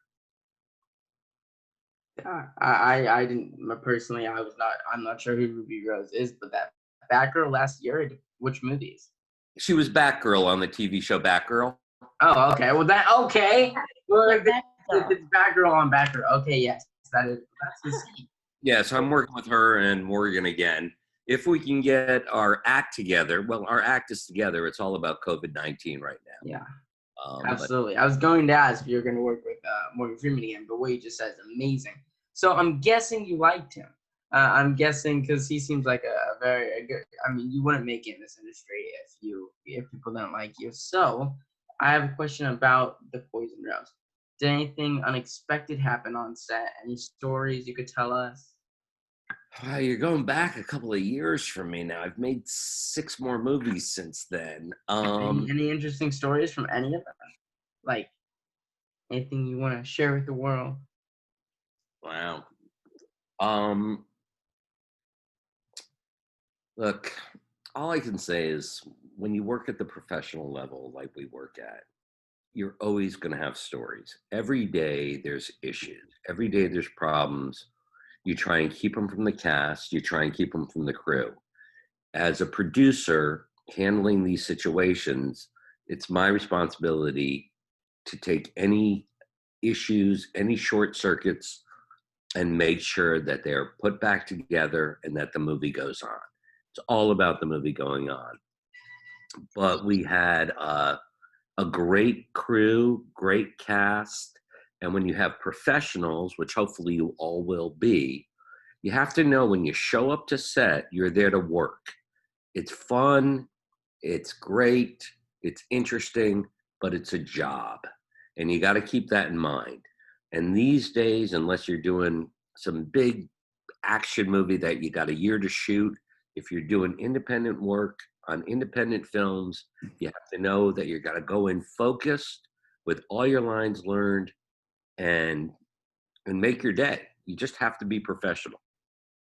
So I don't know if I can regale you with any stories at the moment, but maybe next time. Awesome. Maybe next time. And since we're very short in time, I only have one more question for you. And it's how did you meet Teacher Tony? How did I meet what? Teacher Tony. I call him Teacher Tony. Mr. Tony. Weren't you a PA on one of my movies? Like, or something? I was a PA on Joe Killionaire, became key set PA, and then eventually I became a second AD, second AD, and moved into producing and distribution, and now I do everything that it takes to get a film from inception to distribution. Because of you. No, yeah. I still ask you questions all the time, and I'm still pitching you. I just pitched you a Gary Marshall movie, didn't I? Yes, you did. Yes. I'm still pitching. I don't take no for an answer. I'll find something. I got you on this show. You guys are in good hands with Tony. Oh, thank you. Thank you. That means a lot. He's a working actor. You're still acting, aren't you, David?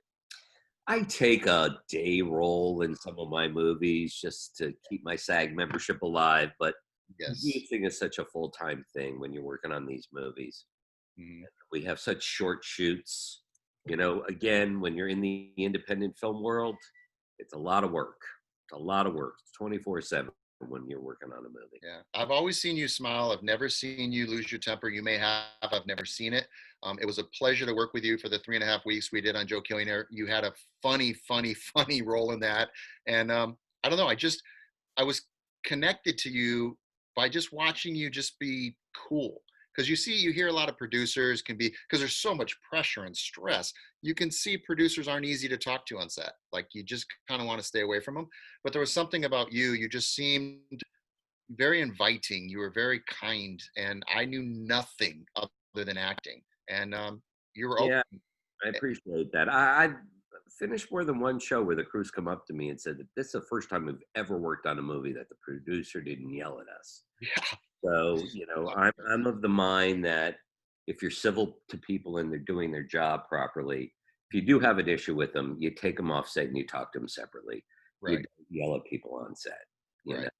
And you guys have worked with some of the biggest actors on the planet. I mean, we love to name drop here, but you're more than welcome to. But if you don't want to, you don't have to. But I know, didn't you work with like Bruce Willis? You've worked with some major actors. He'll name drop for you. Probably the one I haven't worked with, Tony. Well, drop 5 of them. I don't know. Yeah, well, obviously De Niro, Morgan Freeman, Tommy Lee Jones on that movie, Zach Braff and Emile Hirsch on that movie.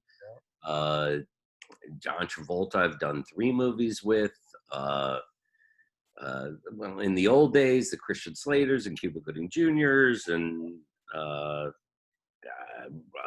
Burt Reynolds and James Woods and you guys get the point. You get the point. This is the real deal, guys. And you just showcased in front of the real deal. And you may see him in a casting office someday or on set. So I want you guys to know it's a very, very small town. You guys are very young, and David's very young still. So you guys may cross paths, and hopefully it's on set together. So what do I teach you guys? Maintain a relationship with 5 to 10 people in this industry for the rest of your career, and you're going to have a job for the rest of your career, because one of those 10 people might be hiring and you might get the job. So maintain relationships at a safe distance, meaning don't annoy them, don't bug them, but send postcards. Send, hey, look at my latest project. Hey, would you mind, having me read for this project coming up? Whatever it is, you just need to know where the healthy boundaries are. And I'll teach you guys where the healthy boundaries are. But again, you're not going to wait in line because it's a long line. You need to be better than everybody. You need to be more aggressive and persistent within reason. You need to get your social media numbers up, and you need to network and build your own brand. And with that, you'll meet people like this that will see the future and go, this kid's going to be a star. I'm putting this kid in my movie before anybody else. And we can say we discovered him. Like Michael Bay says he discovered Megan Fox, right? Like people say they discovered all these young kids. You guys know Rachel Wood? What's that? And Rachel Wood? Yeah. Yeah. She was in a movie with mine when she was 11. So you discovered her. So there you go. Bam. Okay, so Riker, you want to wrap up your interview? I'm sorry I jumped in on it. Nice. It's important. Don't be a jerk on set. Yes. Don't be difficult. We don't want to work with you. Unless you're too big, nobody wants to work with a jerk. So be good people. Thank you. I live by a country song called Humble and Kind. Probably because I only listen to country music. Is Apple still here? Yes, I'm here. Hey! Hey! Thank you very much. I didn't struggle enough to thank you for the get interview. Zoom. And thanks for spitting facts. Now, Apple. So, let us begin. So, can you tell us a little bit about your app? Oh, yeah, the app is very fun, have a social aspect. You can post your passion or the moment of the day, or with a friend, even now you can post. But that only benefits if you create your own network. So you transaction from your regular contact from your phone, separate your entertainment industry contact, go into the U app and save your friends and family. You can chat in regular chat. So we don't do Snap, we just do moments on U app. U app definitely gonna be good for young people because you guys is new generation. You're gonna replace, Brad Pitt, Angelina Jolie, and the older, legend of the film industry. And also you are humble to learn. There's lots of things on there. Naturally, just have a community and learning as you go. Seems like an amazing app. Next film, the film I'm shooting in Mississippi, we're casting, we're doing all the crew and local casts through the app. And we're having all our production meetings on the app. Because Must be very functional, very good app to that's amazing. That's a testament to how amazing the app is. Yeah, for example, that you guys have acting group, right? So this acting group bond together. So Tony can literally create a group. So you guys have 250 people in that group. Tony send one message, everybody will know, and everybody can chip in, talk about your own opinions. So even you want to go hiking or sushi, if you time allowed, and yeah, definitely can do that. It's very fun. It's very simple, very nice is what I see. So what enticed you to make an app like that? Because I'm like one of, you guys from the basic, and I was lucky enough to, work with some of the entertainment legends like Ted Field. So, and from on the same meeting him and see his vision to create a film from a just name, right? Just one name. Everybody want to produce that movie. Nobody really know how to get hands on. And the way he talked about it, I said, oh, wow, okay, that's totally different. So from there and all the way, I, able to get in the team with a couple of other really well-known producers, even, the talent management business, then I, able to talk to Leonardo DiCaprio's manager and Rick and learn some cool stuff with him. So then here you go. Like I feel like always our industry lacking that information transparency. So many people have so many talent, but nobody really can spot. So Tony's here really teaching you guys something real that you can carry on for the rest of your career. Absolutely. Teacher Tony. Yes. Now, okay, what plans do you have for the future of your business and your app? My app right now is social combined business connections, but later on we're gonna do a dollar film, like $1 you can watch the film at other independent producers that produced, or you never seen in a theater, or you couldn't see on Netflix, and those kind of stuff. You can just watch it if you like. And as you know, there's a lot of influencers and actors and performers on this call. Most of us, or all of us, are performers here. So how can we as influencers help grow your app? Oh, I appreciate that you asked that. I think as entertainment, we all know we're very fragmented, right? How can we contribute just a little effort for each one of us to, get on some kind of platform? My app's free, so it's not because I want to invite you guys to charge you money, ask you to pay. It's actually free. So yeah, of course, if you guys can hop on, there's lots of opportunity. Like David cast, Stan cast got all the crews to use the app to do his big movie. I'm really, really honored. I learned a lot from him every single day. One of the biggest traits which is Tony just identified, he never yelled at anybody. He always smiling. He never backed down. He always finds a solution. Doesn't matter how hard the situation is. So you just have to keep it that way. So he able to maintain that. He understand, have a sympathy for others, and at the same time he have to pull up strategy, keep going, and that's something amazing about him. Well, thank you both for coming on this call and teaching everyone on this call something, and especially me. Thank you both very much, and thank you all, William, Jim, everyone who's here. William and Kristine, Taylor, and you, and Tony, right? I only can see people here.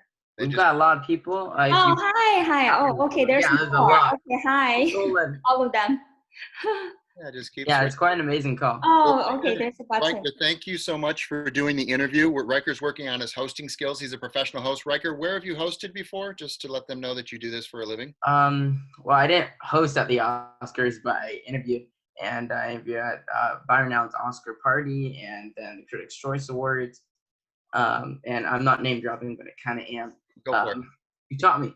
But I've got the Artist Report, and the Artist Project is what we work with, and it's a hosting show we do. And sometimes we have Mila on as like a pop-up segment, and Reese is always on it with me, and it's an amazing. We both host it. It's fantastic. So Reese, are you able to say bye real quick? I don't know how she's feeling, or if she's not camera ready, but if she is, just pop on and say bye to everybody, Reese. But if you can, I get it. I don't want to put you on the spot, but we love Reese and we miss her. She's a major part of this class. So Riker, thank you for wrapping up a great BSA-LIVE segment. This is IMDb. You can get an IMDb credit for this. So if you guys were on the show, just submit your IMDb credit as a celebrity guest, if you were, or if you're one of the actors, just say a star or something. You'll look at what the other guests have. And just go ahead and place an IMDb credit. I built it for you guys for that reason. It's a little miniature Saturday Night Live BSA-LIVE show, okay? So with that being said, if there's any comments anybody has, oh, there's Reese. Reese, come say hi, please. Hey, where is she? Here comes Reese. Oh, there's Reese. Reese, how you feeling? Feeling okay. Your neck hurts, huh? Yeah. Yeah, but you're gonna be okay, right? You don't need to go to the doctor. Mm-mm. No. Okay, so you just keep it warm and just keep getting limber and stretching and stuff, okay? But we missed having you do your monologue today and your scene and stuff, but you're gonna come back next week? Mm-hmm. And did you just have a birthday? Yes. How old are you now? 11. Oh my God, you look so much more mature. How's it feel? Feel good? I guess so. Yes, and your mom. Yeah, and your mom's controlling the recording of this. So in a couple minutes, we're gonna stop recording. So Tanya, thank you so much for taking care of us. Tanya's the group editor. She's putting all their shows together. Michelle does the camera work, and you'll see their credits if you happen to watch Tap. So make sure you guys watch the Artist Project. They air it on YouTube. They have their own channel. They're building their following. Every one of you guys are influencers. I'm so amazed to be working with you. You guys killed it today. So Reese, we miss you and thank you, okay? Bye-bye. Bye. Bye, Reese. I love you. I want to say bye to Faithlyn. I can't believe she's still awake. Hi, Faithlyn. Did you have fun? Yes. Faithlyn, where you at? Faithlyn? Yes. Hi. You're still awake? Yes. Yeah, are you allowed to be up this late? Yeah, 'cause I don't go to sleep early. I like to stay up. Yeah. Did you have fun today? Yes, I'm gonna do more of these. Oh, you want to come back and did you like playing games? Yeah. Yeah, and you did a good job with your mock commercial for American Doll. Was it cool to meet the real American Doll, Kelsey Lee? Yes. Yeah, so cool. She has her own doll after her. Well, you guys, thank you so much. And Ella, I'm going to say bye to you really quick. You're still awake and you're on the East Coast. It's way late for you. It is. Yeah, did you have so much fun you didn't want to jump off? I did. I had lots of fun, even though I yawned probably 10 times. Oh, well, that happens. It's late. Same. You're on the East Coast. So make sure you keep working your work, everybody. I want you guys to keep coming back. Kendall, you were amazing. Mila, all of our guests. Zach, Big Jim, Kelsey Lee, Deanna. Deanna, you were amazing. I want you to know that. And Deanna did a cold read last minute for me. I wanted her to help me to teach you guys the 16 steps. And so I kind of used Deanna for that. Just so you know, I just threw that at her. Holden Riker, I'm just saying bye because I'm so grateful. And Reese, we're going to have you stop the recording and you guys can chat amongst each other.